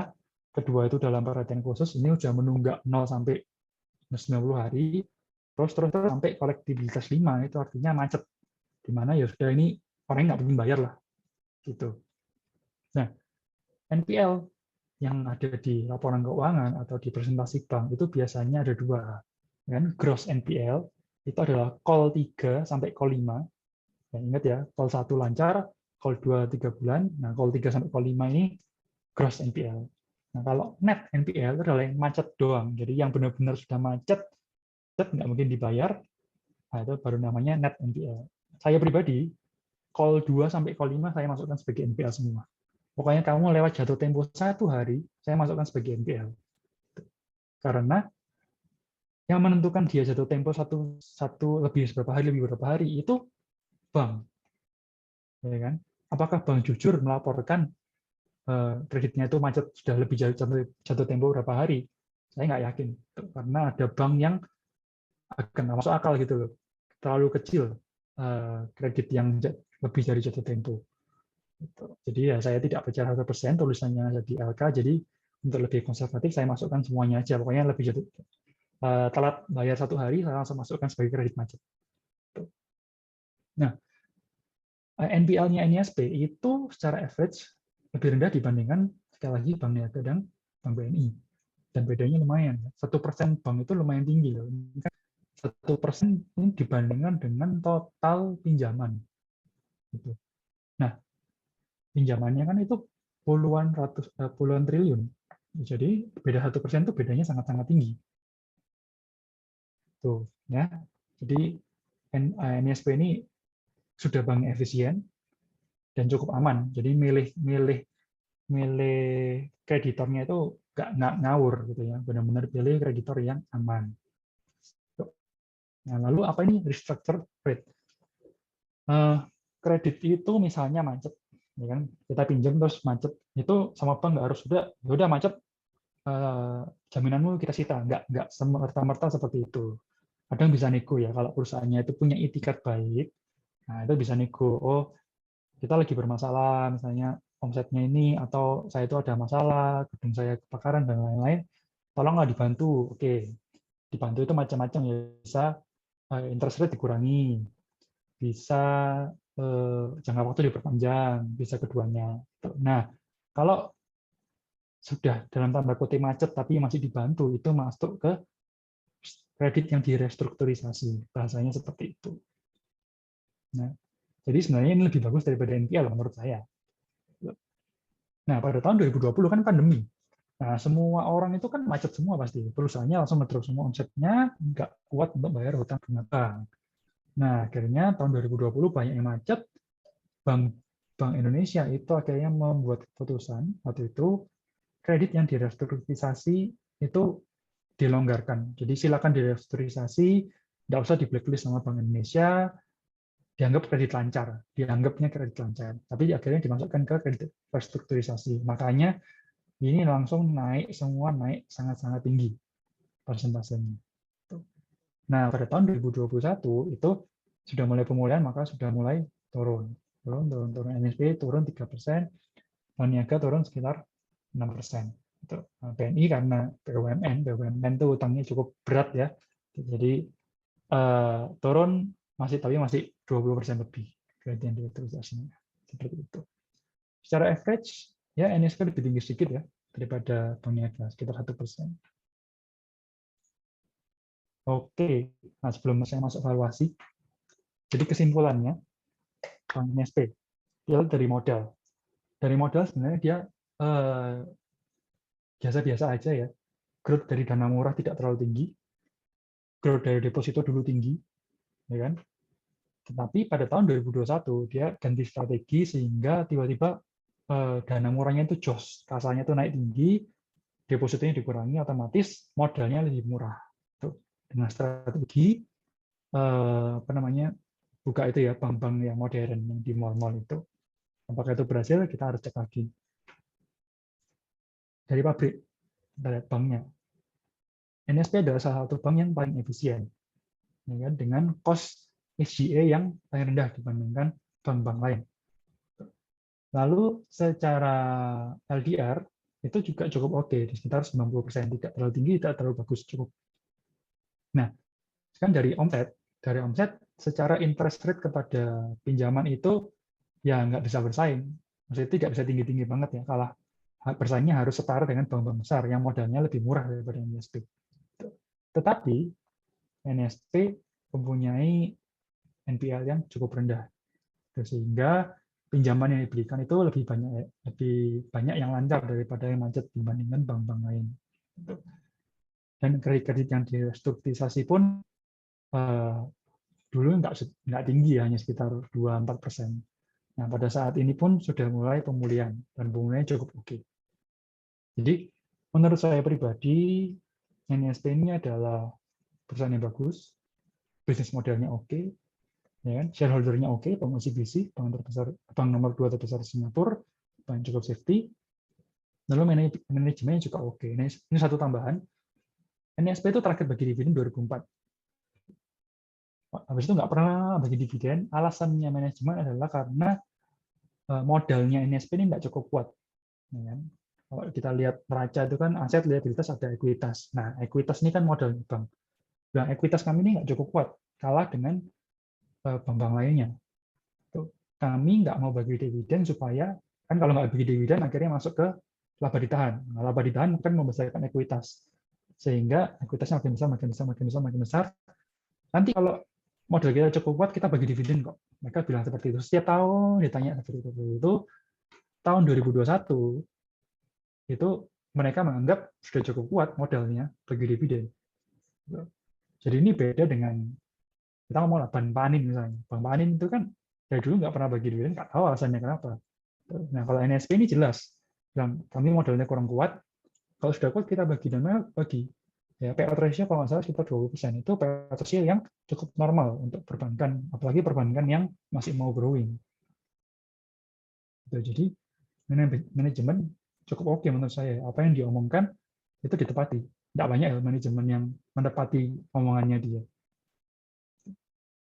Nah, dari kesimpulan-kesimpulan itu, sekarang kita cek secara valuasi. Ya, valuasi saya nggak mau panjang-panjang, saya simpel aja. Simple. Nah, ini pertama saya cek apa itu normalized ROE. Ini saya pikir kalau setelah saya timbang-timbang, kalau situasi ekonomi lagi normal, ya, nggak lagi pandemi, tapi yang nggak lagi booming banget, itu ROE-nya NSP sekitar 10%. Bank Niaga 9, Bank BNI 12. Saya dapat dari mana angkanya? Ya dari analisa NSP seperti yang tadi saya jelaskan, kita ketemu angka ini. Nah, harga saat ini itu PBV-nya sekitar 0,45, ya kan? Nah, dari sini kan ketemu PI. Kan? Kalau yang bingung nanti saya jelaskan kok bisa ketemu PI. Nah, dari PI ketemu yield. Ya kan? Yield-nya itu sekitar 22%. Kenaikan 16, BNI 10%.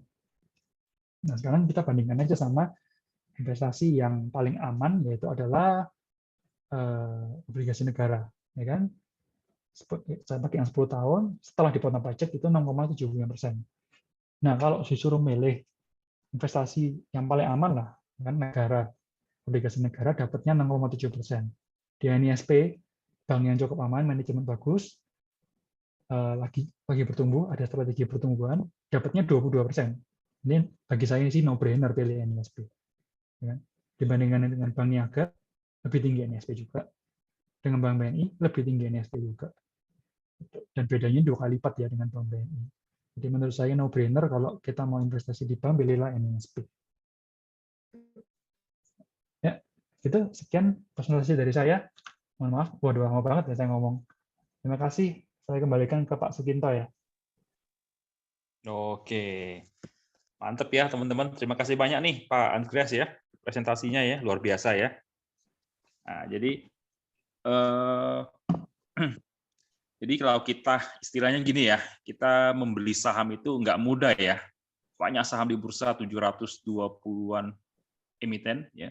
Tapi kita mencari emiten itu satu persatu tuh nggak semudah kita, oh ini bagus beli, enggak ya. Tapi kita benar-benar harus analisa ya, seperti yang Pak Andreas lakukan ini ya. Jadi nggak mudah tuh satu emiten kita analisa secara mendalam ya, baru kita timbul conviction, baru kita beli ya. Ini kita lihat dari presentasinya awal sejarahnya dulu nih ya, sejarahnya kenapa bank ini menarik ya. Kemudian dari pemilik ownernya ya, GCG-nya itu semua sudah dipresentasikan di dalam webinar ini ya. Jadi teman-teman kalau untuk mencari suatu emiten, jadi benar-benar harus kayak gitu ya. Jadi benar kita investasi itu uang hasil jerih payah kita ya harus kita mendalam gitu ya, bukan hanya oh ini naik warna hijau ya beli gitu, habis itu jual ya, bingung jadinya ya. Jadi memang harus analisa mendalam ya. Baik, ini cukup menarik ya presentasinya, sangat menarik bagi saya ya, sektor banking ya. Mungkin next nanti saya rencana nih kita bedah lagi sektor yang lain nih, Pak Andreas nih, ya.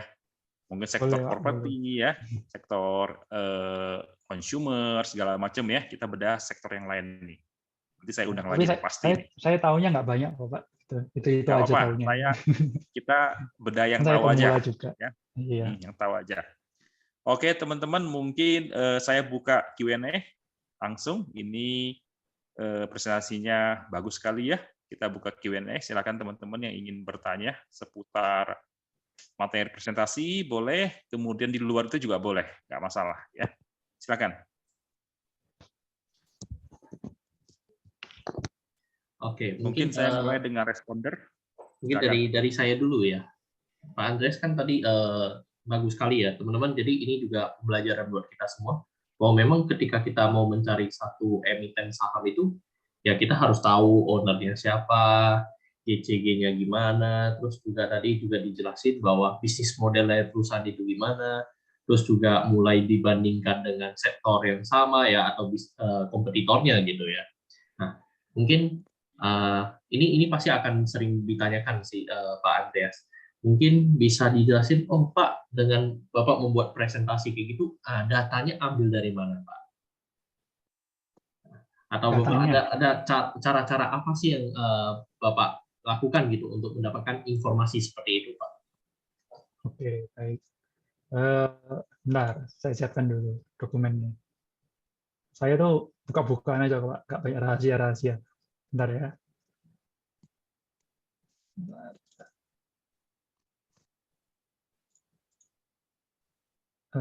Saya share screen.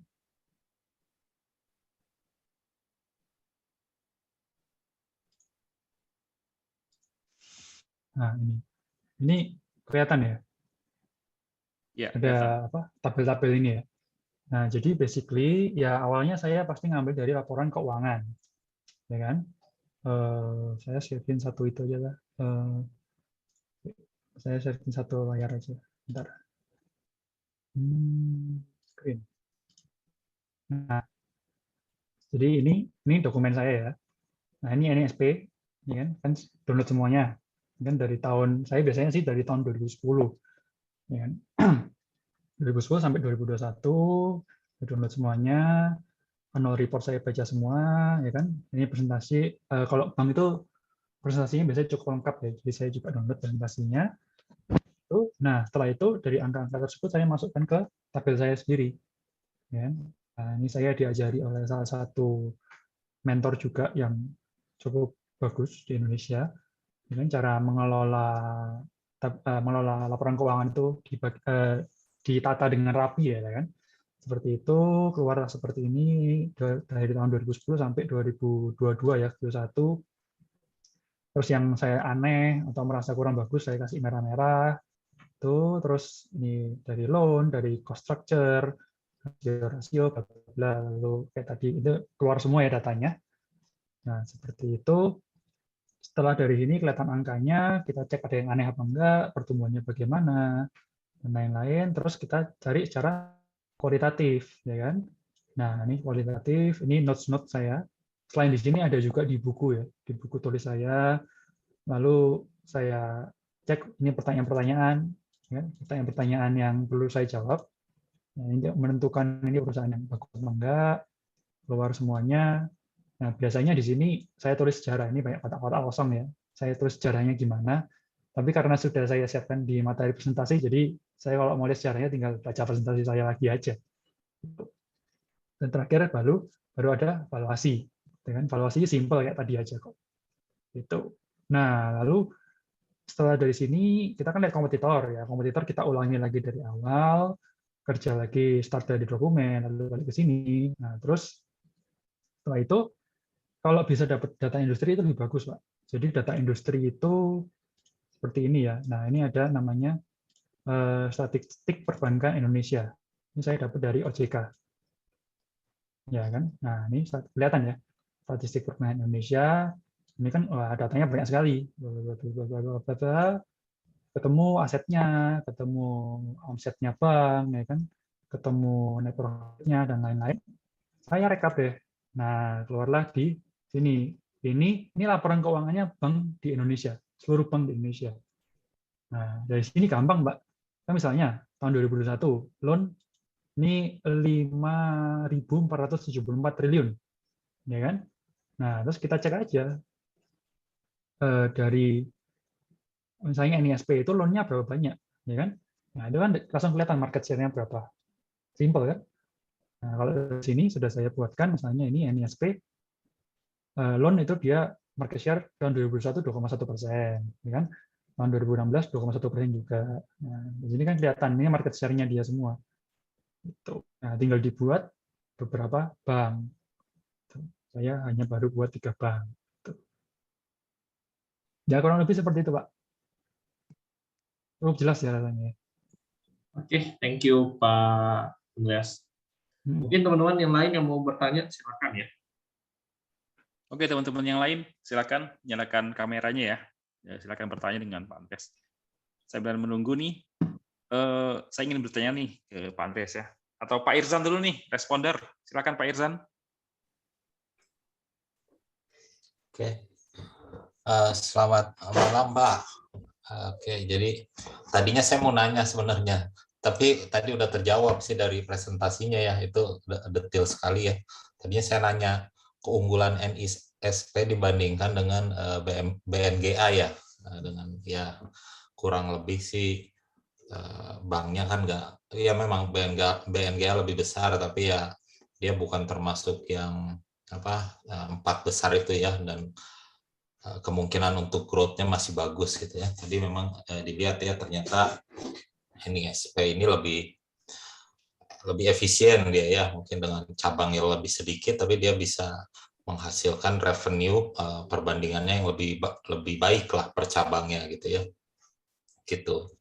Tapi gini Pak, saya mau nanya nih ya. Jadi kalau saya lihat nih NISP ini karena itu ya, karena yang sekarang udah ada datanya kan memang sampai 2021 ya, sampai 2021 nih. Kalau dilihat dia secara growth-nya memang lambat ya, lambat sekali lah, termasuk lambat. Nah, tadi memang saya udah lihat, ide dari manajemen itu bagus sekali mungkin ya, dengan dia mengadakan suatu cabang yang ada, sepertinya itu untuk dia bikin generasi muda gitu ya, generasi yang sekarang untuk melek secara finansial mungkin ya, bukan hanya mencari uang dan menghabiskan uang gitu ya. Nah mungkin ya itu program yang bagus, dan ya itu ya, tapi kita lihat nih, kalau saya bukan pesimis dengan orang Indonesia, tapi memang banyaknya memang cari uang untuk dihabiskan rata-rata ya, rata-rata seperti itu. Tapi kalau memang edukasi dari NISP ini bisa bagus ya, mungkin dia akan bisa growth bagus juga ya gitu. Nah, jadi ya mungkin saya sebagai responder ya itu aja ya mungkin. Secara growth ini ya, secara growth-nya nih, kira-kira nih, apakah dia bisa mempertahankan ya yang yang terakhir kan tinggi ya, cepat. Nah, kira-kira nih apakah bisa dia mempertahankan untuk beberapa tahun ke depan gitu. Nah, gitu Pak. Terus ya itu yang mau saya tanya tuh ya, yang tadi itu berarti baru di satu kota Pak ya, kota lain belum ada ya, yang financial fitness tadi itu. Iya, baru Surabaya. Ya, Surabaya ya. Ya. Oke. Ya mungkin itu aja mungkin Pak ya. Kira-kira nih bisa nggak dia mempertahankan nih growth-nya gitu. Oke. Pertama saya bahas soal statement pertama tadi ya, tentang growth. Oke. Sekalian saya bahas tentang filosofi investasi juga. Memang saya tadi di awal bilang saya tuh mau perusahaan yang murah dan grow. Kalau perusahaan grow-nya nggak terlalu tinggi, saya maunya murah banget. Kan? Kalau grow-nya tinggi, ya saya mau murah aja. Saya nggak mau mahal pasti. Nah, NISP ini dengan, kan tadi saya bilang ROE normalnya itu sekitar 10%. Kalau dia grow-nya tinggi, katakanlah bisa sampai 20% gitu kan ya, ROE-nya normalnya akan menjadi lebih tinggi juga. Karena bank itu ROE-nya sedikit banyak berpengaruh kepada growth. Itu ada rumus matematikanya ya. Nah, dengan ROE hanya 10%, di harga sekarang itu bisa menghasilkan yield 22%. Ya, dengan implied PE sekitar 4,5. Menurut saya itu yang murah sekali. Nah, growth sekarang itu saya lihat sekitar 10-15%. Ya kan?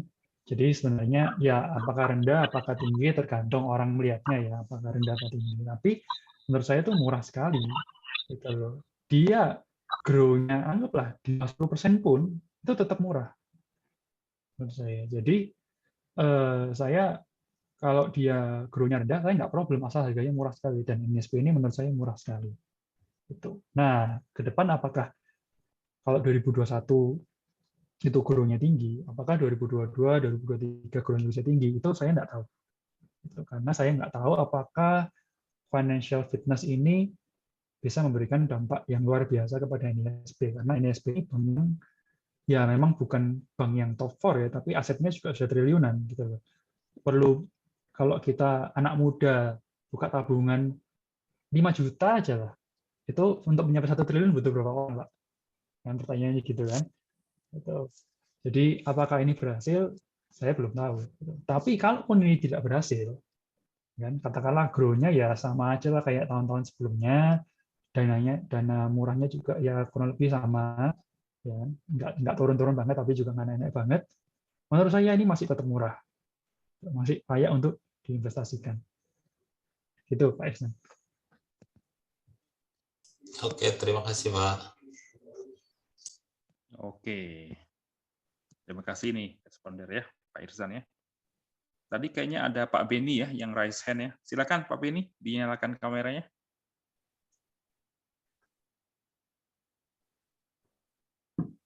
Oh, Halo, Pak Laudep ya, malam silakan. Andreas. Malam Iya, Pak halo, Kinto. halo. Malam Pak Lau. Pak Lau ya, Ya, silakan. Pak Beni ini. Oh Pak Beni, Pak ya, Beni dulu. saya Ya, dengan Beni silakan. ini. Silakan Pak Beni. Ya, makasih Pak Sukinto, Pak Andreas. Pak mau tanya, sebenarnya di luar NISP ya Pak. Ada 2 pertanyaan. Yang pertama mengenai pembaca laporan keuangan atau laporan tahunan. Kalau menurut Pak Andreas, biasanya kalau untuk baca laporan tahunan terutama ya Pak ya, itu bagian-bagian inti apa saja yang Pak Andreas lihat selain tentunya angka-angka pencapaian-pencapaian ya Pak Andreas.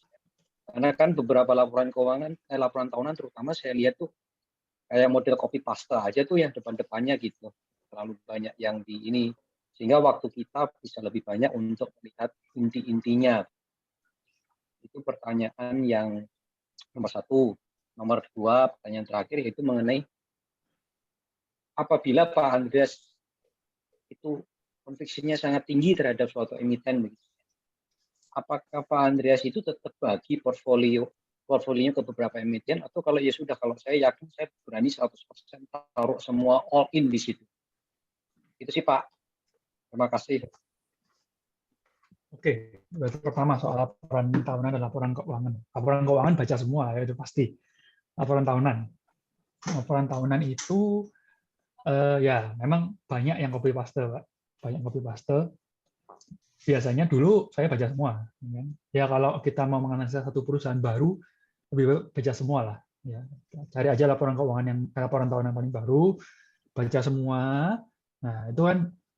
Terus kita cari tahun lainnya, baca semua. Nah nanti kan kita akan tahu mana yang di copy paste. Ya. Yang copy paste skip aja. Ya sudah pasti setiap tahun tuh sama aja. Kelihatan yang nulis bukan direkturnya, ini yang nulis pasti anak intern nih.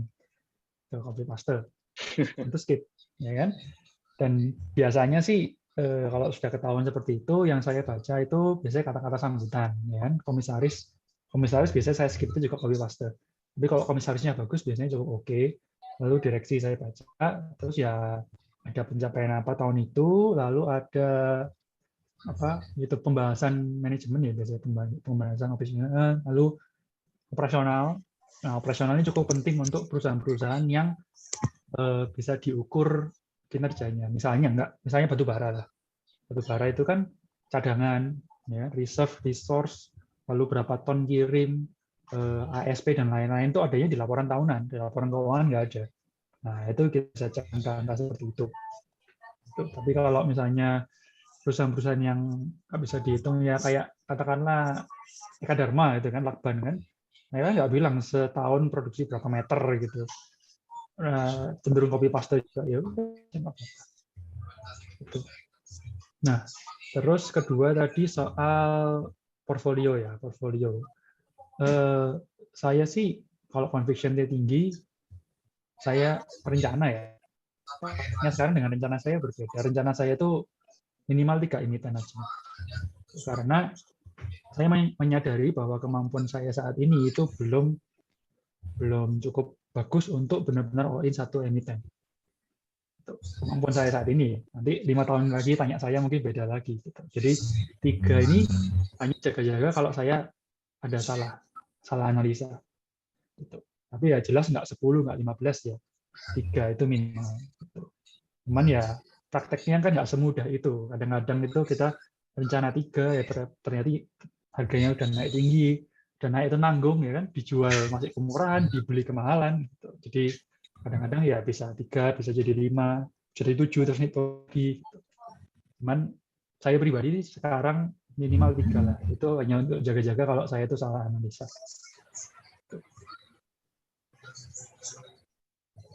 Oke, thank you Pak. Sudah bisa dijawab ya Pak Beni ya. Ya sih kalau saya sendiri sih Sama-sama Pak Beni. Kalau saya sendiri juga sih emiten saya batasin ya, minimal 3 maksimal 5 ya. Kalau bisa sih ya. Karena 3 ini saya buat switching nanti. Seandainya kalau ada yang naik, satunya turun dalam, satunya naik, saya bisa switching. Saya jual, saya beli yang turun dalam. Saya buat switching aja. Oke, next ya. Terima kasih Pak Beni pertanyaannya ya. Kita lanjut ke Pak Laudep, silakan. Pak Lau, silakan on cam. Halo, selamat malam. Malam. Hai Pak Andreas, lama nggak Wais. jumpa. Waduh, masih Pak kerja. Dokter, Ya. terima kasih ya. Ini salah pakai account Zoom. Saya mohon off kamera bentar karena lagi kerja Silakan, Pak, silakan. seperti biasa. Dan lagi break, Silakan. jadi nggak enak. Oke, gini Pak Silakan. Andreas, saya ada 4 pertanyaan. Saya langsung tanyakan dulu apa satu persatu aja ya? Hajar Pak, hajar. Bentar saya ambil bolpen dulu. Oke. Sorry ya. Biar Satu sekalian. persatu aja dulu, biar nggak lupa. Nanti Nggak apa-apa lah, ini gitu. saya udah Oke. saya udah bawa coret-coretan kok. Oke, siap. Dari annual report jadulnya NISP itu kan direksi baik komisaris selalu meng-highlight di bagian kasanya mereka dan juga di bagian NIM mereka yang termasuk kecil dibandingkan bank lain. Nah, dengan adanya perubahan yang Pak Andreas tadi sempat jabarkan di bagian kasa, apa sempat ada hitung-hitungan Pak? Jika dengan kasa yang naik ke angka 50% akan bisa mempengaruhi NIM seberapa besar? Di annual report sekarang NIM-nya itu dicantumkan kurang lebih on average Pak ya, itu bisnis normal 4,3%. Tetapi kalau saya restructure lagi, NIM mereka itu sebenarnya termasuk kecil. Ini berdasarkan LK ya. Saya itu biasanya dapat NIM mereka di angka, bentar, di mana nih saya?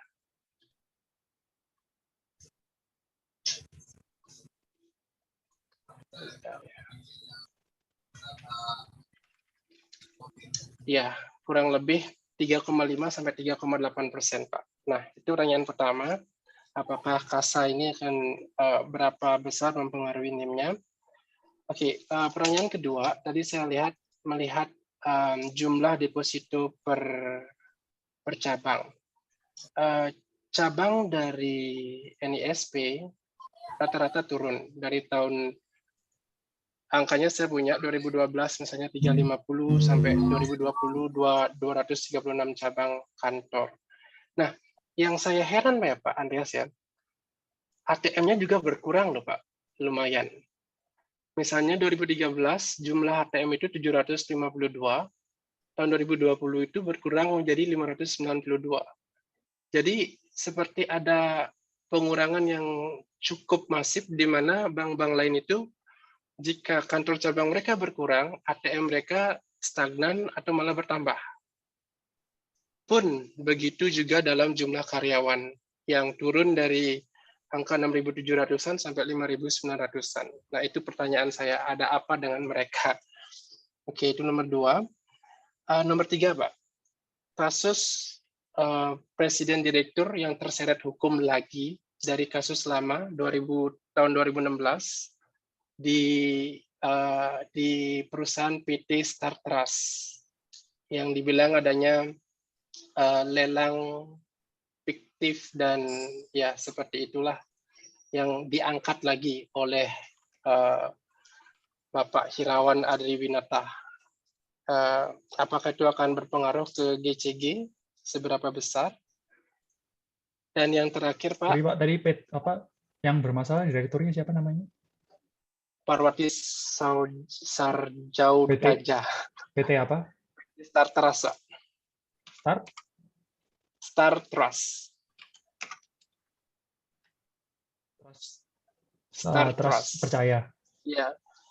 PT Star Trust enggak, itu sebenarnya perusahaan lama Pak dari 1996 di mana waktu itu ada bantuan seperti itu, dan PT Statras ini memberikan gadai berupa tanah dan aset yang lainnya termasuk surat utang negara, obligasi seperti itu, di mana setelah itu semua itu lenyap menurut pengakuan ini. Sebenarnya Pak Hirawan ini sudah pernah dihukum atas kasus berita bohong. Tapi COVID tahun 2020 lalu dia sempat keluar dapat akumulasi itu dari pandemi itu. Jadinya berikan keringanan seperti itu. Sedangkan kasus sekarang masih bergulir. Bapak Hirawan sendiri ini masih mengangkat kasus ini ke publik.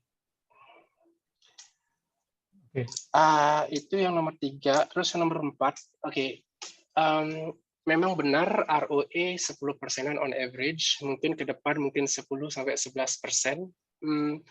Tapi karena berapa kali, 5 kali kalau nggak salah, beberapa kali NISP ini tidak membagikan dividen, tapi yang dibagikan malah saham bonus.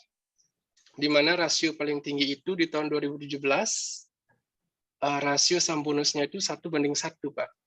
Nah, dengan kata lain, walaupun labanya dia naik, sebenarnya IPS-nya dia turun, Pak.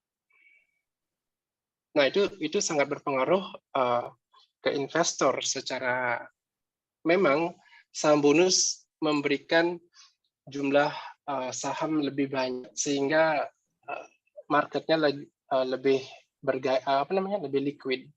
Tetapi kalau dari segi kacamata investor, kita akan lebih cenderung melihat EPS, di mana EPS-nya akan turun karena share bonus ini lumayan masif dilakukan dari tahun 1996 sampai terakhir yang 2017. Nah, pendapat Pak Andreas, silakan Pak. Terima kasih banyak Pak Andreas. Salam. Oke, baik.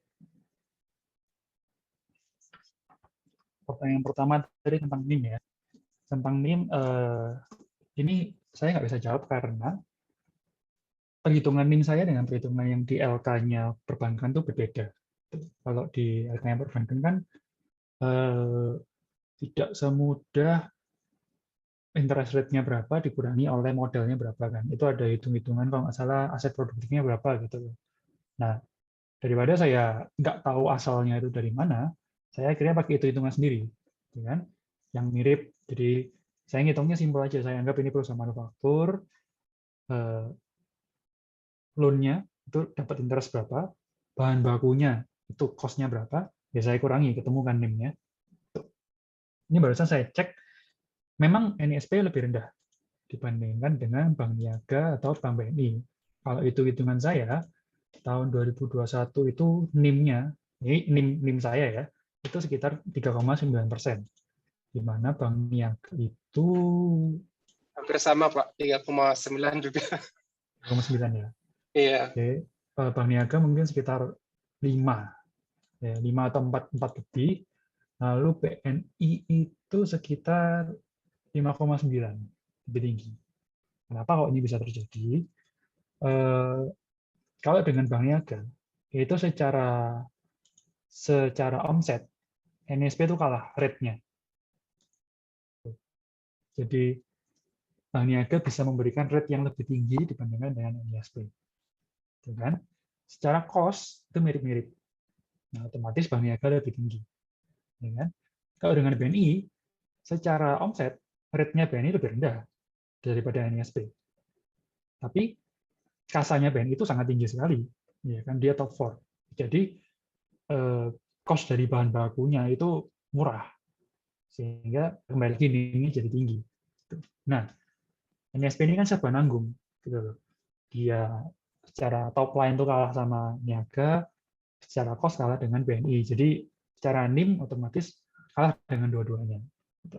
Nah, ke depan apakah bisa lebih tinggi Pak NIM-nya? Ya kalau kasanya naik, otomatis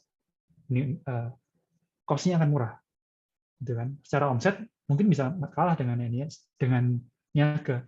Tapi kalau dia kasanya naik, ya saat ini kasanya Bank Niaga itu lebih tinggi secara persentase dibandingkan dengan NISP. Nah, kalau NISP bisa meningkatkan terus, gitu, tentu saja NIM-nya akan menjadi lebih tinggi. Gitu. Nah, itu kan, tapi NIM itu hanya omset dikurangi dengan HPP. Jadi kayak laba kotor, ya kan? Belum dikurangi laba bersih lagi. Nah, laba bersih itu kan cost-nya bank itu dua, laba bersih yaitu laba operasional, cost operasional dan cost dari NPL. Ya. Kalau di LK namanya CKPN. Tuh. Nah, karena NISP ini tadi kan sudah kita lihat ya, ini efisien, secara operasionalnya rendah dan NPL-nya juga rendah. Otomatis kalau sampai bottom line, sampai net profit, ya, kalau laba kotornya sama niaga itu mirip, secara profit akan lebih besar NISP, net profit margin, karena cost operasional dan cost dari NPL-nya lebih rendah. Itu. Jadi ya apakah lebih tinggi, ya lebih tinggi, tapi saya belum menghitung sih. Kalau ini berapa, kalau ini berapa, kalau ini berapa, saya belum menghitung. Kedua, soal ATM, memang lebih itu ya, ada strategi-strategi lainnya. Kalau BCA itu saya tahu dari dulu, kenapa kok dia bisa menang itu karena dia invest di ATM duluan. Pada zaman-zamannya internet belum masuk di Indonesia. Sehingga banyak orang pakai BCA. Sampai sekarang pun seingat saya, BCA ATM-nya tidak berkurang banyak, atau malah nambah. Gitu. Nah, tapi kalau bank-bank lain itu cenderung berkurang. Itu karena ya mungkin mereka melihat bahwa ke depannya jarang ya orang ngambil uang tunai lagi, semuanya sudah pakai digital. Jadi ya mereka juga nggak usah ngeluarin cost untuk mesin ATM, untuk maintain, ya kan, untuk safety-nya ATM itu kan mahal. Ngirim duit kan pakai truknya khusus, pakai jasa khusus dan lain-lain. Bahkan Bank Niaga pun sekarang sudah punya cabang yang nggak ada staffnya sama sekali. Jadi ya menurut saya sih NISP dia lompat satu tahap ya. Dari yang dulu memang ATM-nya tidak banyak, harusnya kan ATM tidak banyak, ATM dibanyakkan, terkenal, ATM dikurangi. Tapi mungkin NISP skip aja lah, ATM kita tidak usah dibanyakkan, malah dikurangi, kita fokus ke cara-cara lain, seperti buka cabang yang besar. Ya kan? Cabang yang besar itu juga ATM-nya cuma 2 kalau nggak salah. Semuanya digeser ke rekening nyala, which is ya rekening digital lah. Ya mungkin strateginya seperti itu manajemen. Lalu ketiga ya saya aja nggak pernah dengar gitu. Nanti saya cari tahu terus saya kasih tahu ya Pak mana infonya. Lalu tentang saham bonus ya memang nggak pernah bagi dividen tapi bagi saham bonus. Nah saham bonus ini ya mengurangi EPS ya benar. Tapi dari catatan saya, rangkuman saya sih EPS tetap growth. Memang di bawah dari laba konsolidasi ya. Tapi tetap growth. Jadi tidak turun. Kecuali kalau kita lihatnya dari tahun 96 ya, saya lihat dari 2010 sampai 2021, bahkan 2017 memang ada saham bonus 1:1 ya, dividen saham 1:1, itu secara EPS 2017 ke 2018 itu tidak beda banyak. Gitu, Pak. Dan kalaupun berbeda akan langsung terefleksi di di harga sahamnya ya. Ini kan mirip dalam tanda kutip mirip seperti stock split, cuman harganya nggak split. Gitu kan ya. Jadi menurut saya begitu sih Pak. Jadi kalau saya cek ini dari 2010 sahamnya hanya 11,6, sudah saya sesuaikan ya. 11,6 miliar sekarang 22,94 miliar. Itu. Dan book value per share dan earning per share itu tidak pernah turun. Saya cek ya, hanya turun 2013, tidak pernah turun Pak, hanya 2013 dan 2020 aja. Gitu. Gitu Pak.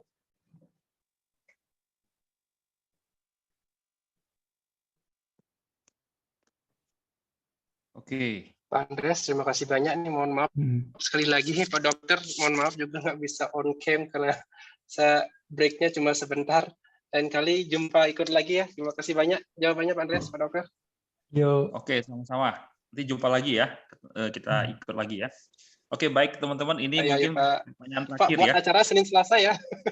Biar bisa ikut. Nanti kita atur lagi. Ya. Oke, terima kasih banyak. Mungkin pertanyaan terakhir ya teman-teman. di pertanyaan di kolom chat sepertinya kita skip dulu ya. Mohon maaf ya. Pak Stephen, silakan Pak Stephen on cam.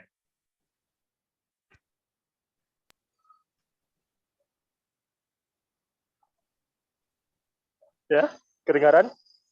Oke, sip. Kedengaran, Jelas. Pak? Silakan. Kedengaran Iya. jelas. Silakan Pak Stephen. Oke, terima kasih Pak Sukito. Yang mau saya tanyakan pada Pak Andreas, sebelumnya selamat Pak sudah jadi ayah Pak. Yang mau saya tanyakan, ini kan sebentar lagi kita tahu Fed sudah naikkan suku bunga, jadi kemungkinan besar inflasi akan terjadi. Nah, pengaruhnya ke sektor perbankan itu gimana Pak ya?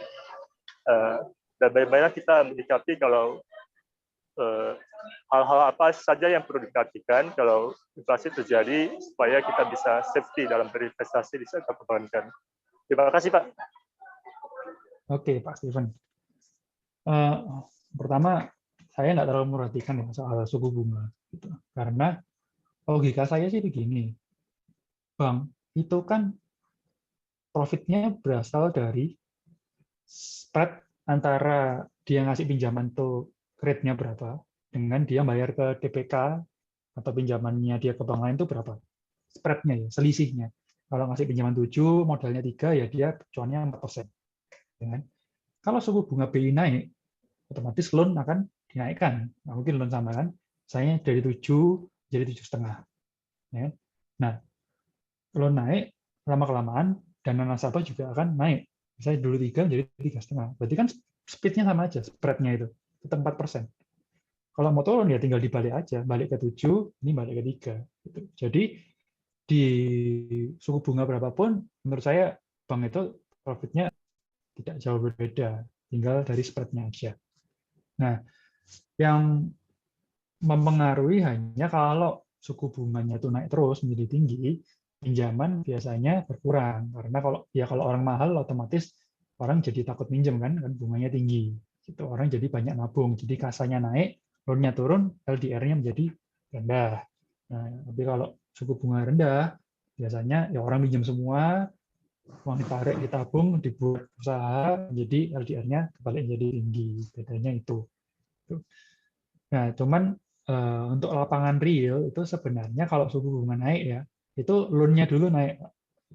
Nanti interest rate ke kita ini turun naiknya lama. Gitu. Jadi bisa bedanya itu bisa berapa bulan. Jadi selama berapa bulan itu profitnya naik dulu. Nanti pelan-pelan baru bunga nasabah dinaikkan. Ya. Orang-orang protesnya gitu. Kalau pinjam bunganya cepat berubah, tapi kalau nabung bunganya nggak berubah-ubah. Kan seperti itu. Nah, realnya di lapangan seperti itu.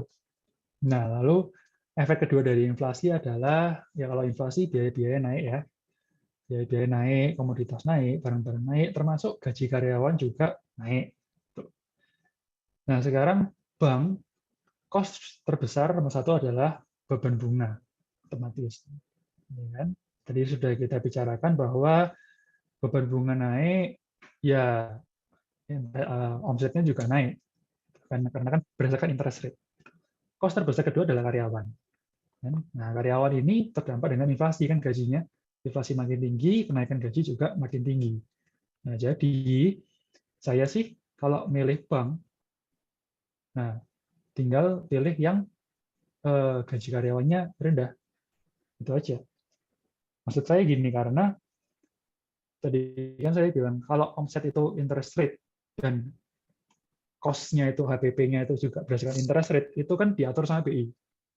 Bank pun nggak bisa berbuat banyak. Tuh. Nah, itu yang kita nggak bisa atur, udah nggak usah dipikirkan. Tinggal kita fokus yang kita bisa atur, yaitu beban operasional dari perbankan. Nah, beban operasional terbesar adalah karyawan. Gitu ya. Jadi kalau omset ngikut pasar, cost-nya dia paling rendah, otomatis net profit-nya makin tinggi. Gitu. Jadi cari yang cost karyawannya rendah dibandingkan dengan revenue-nya.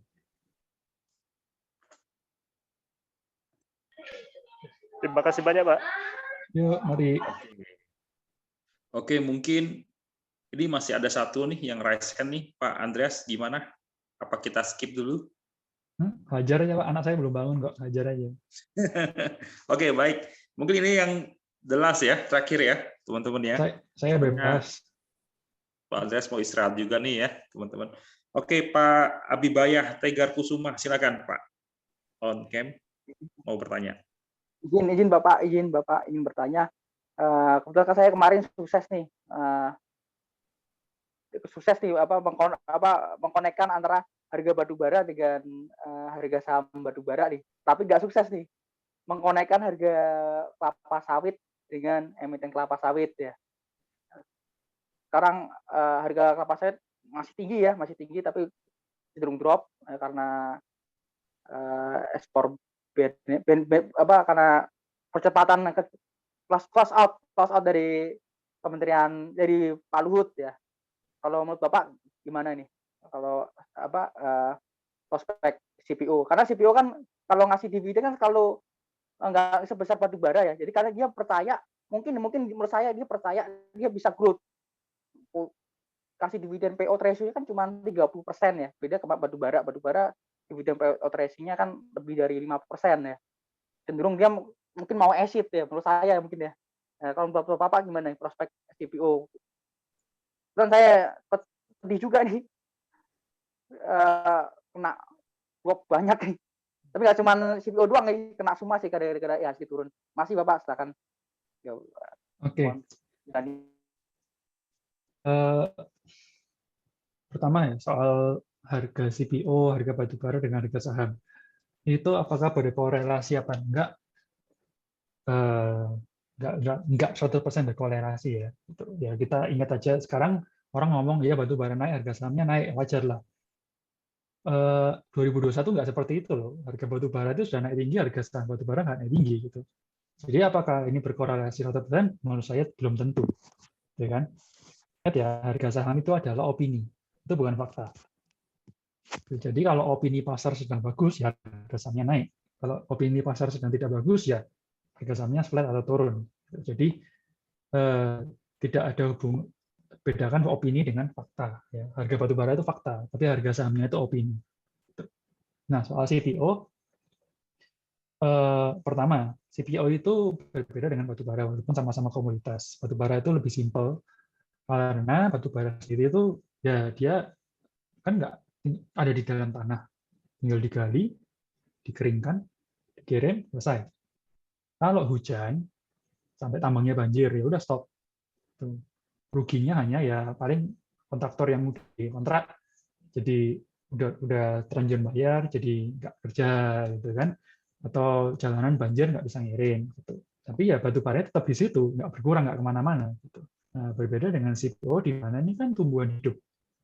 Kalau CPO itu tidak, misalnya ada masalah hujan banjir ya, CPO itu tetap harus dipanen, karena kalau tidak dipanen pohonnya busuk. Kalau pohonnya busuk, sudah selesai semua perusahaan. Jadi tetap harus dipanen, bagaimanapun caranya.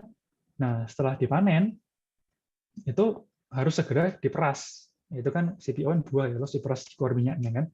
Karena kalau dibiarkan lebih dari 24 jam, itu sudah kandungan kualitas minyaknya itu menurun.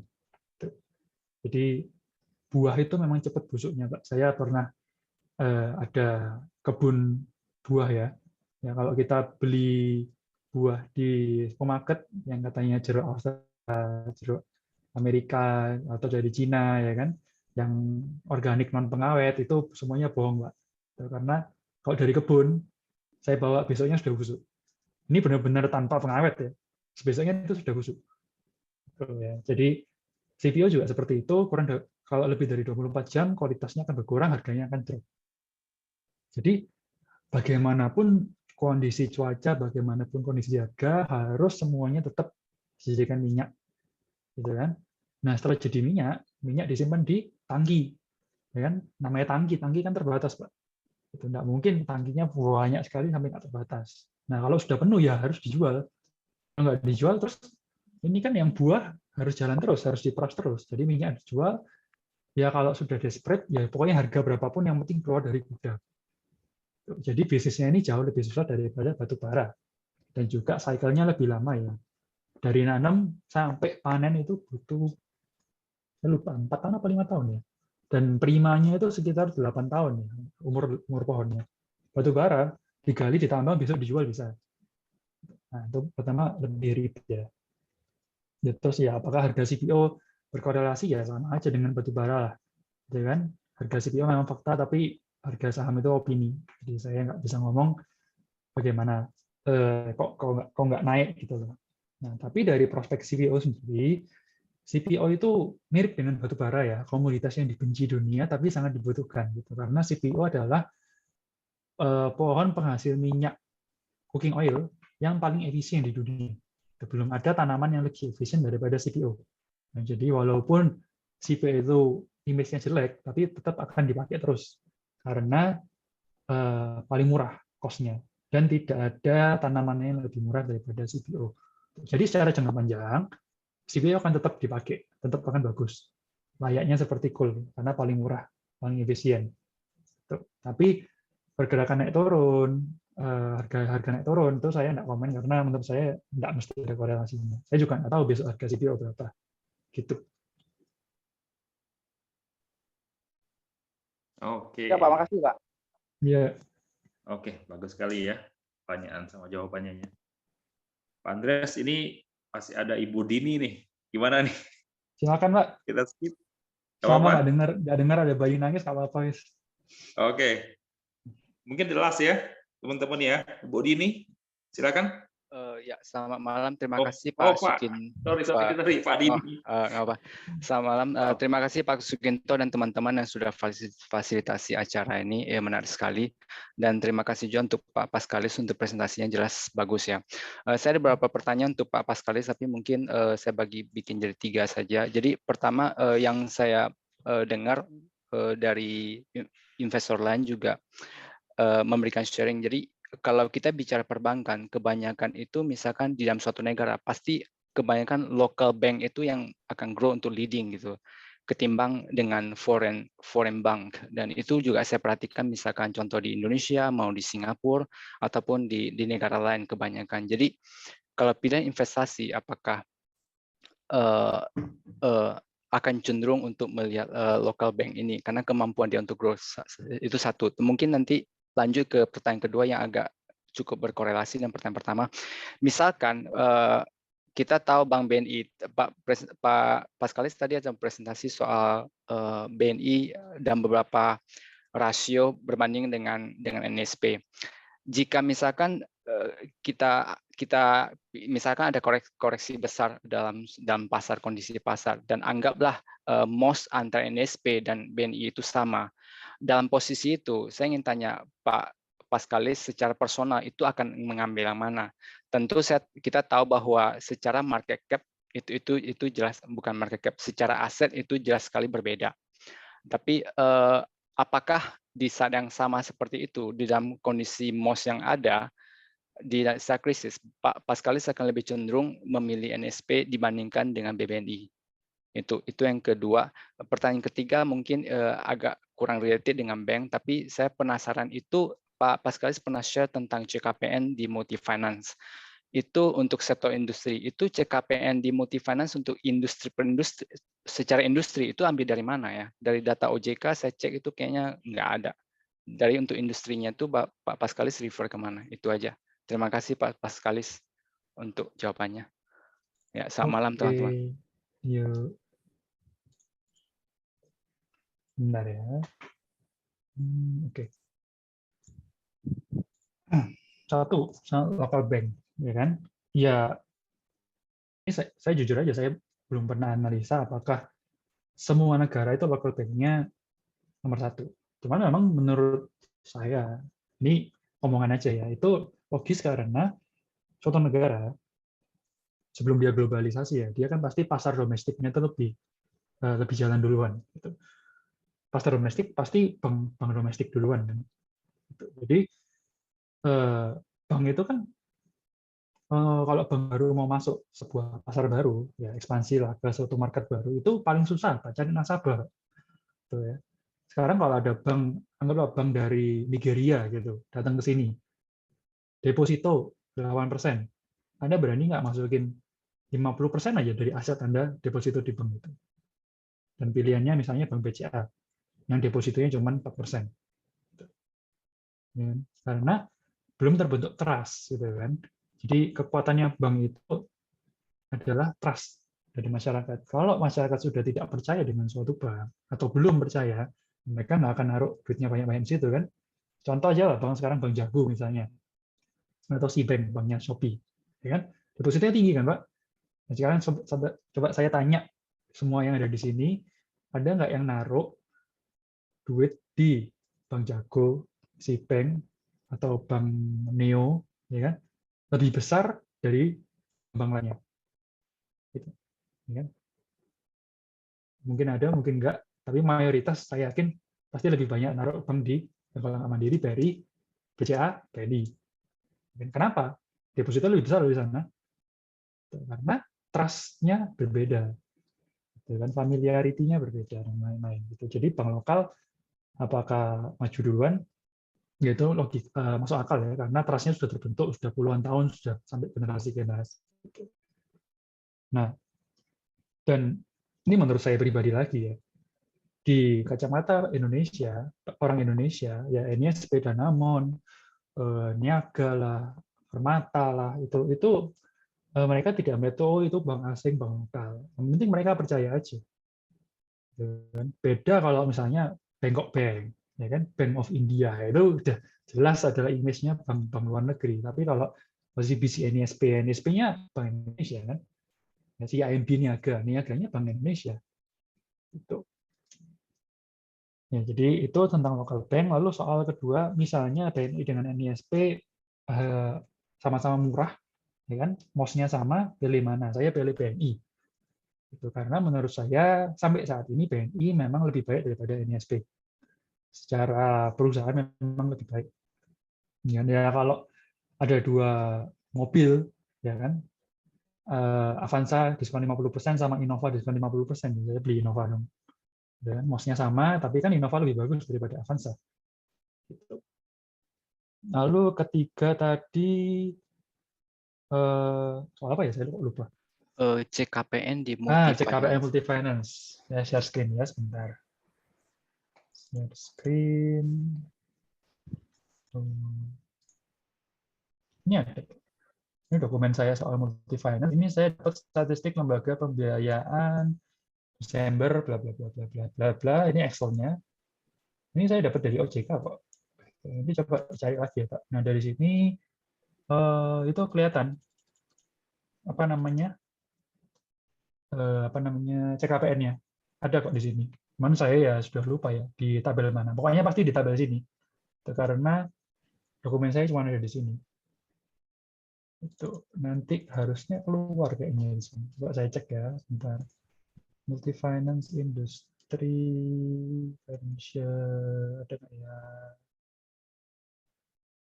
Nah ini ada CKPN. Nah ini kan datanya pasti saya dapat dari Excel ini, nggak mungkin dari tempat lain. Tuh. Jadi nanti cek lagi ya Pak. Nama dokumennya statistik lembaga pembiayaan. Coba cek di OJK. Oke? Oke. Ya.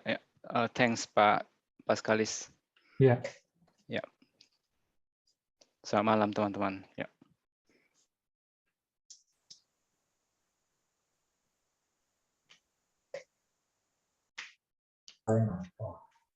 Mas Kinto masih mute, Mas Kinto. Oke, mungkin cukup ya teman-teman ya. Mungkin kita bisa on cam ya. Say thank you buat Pak Paskalis dulu. Say thank you buat Pak Paskalis. Oke, terima kasih banyak. Ya, makasih Pak. Ya, thank you. Terima kasih Pak Andreas. Terima kasih Pak Kinto. Terima kasih Pak. Ketemu lagi ya. Terima kasih semua.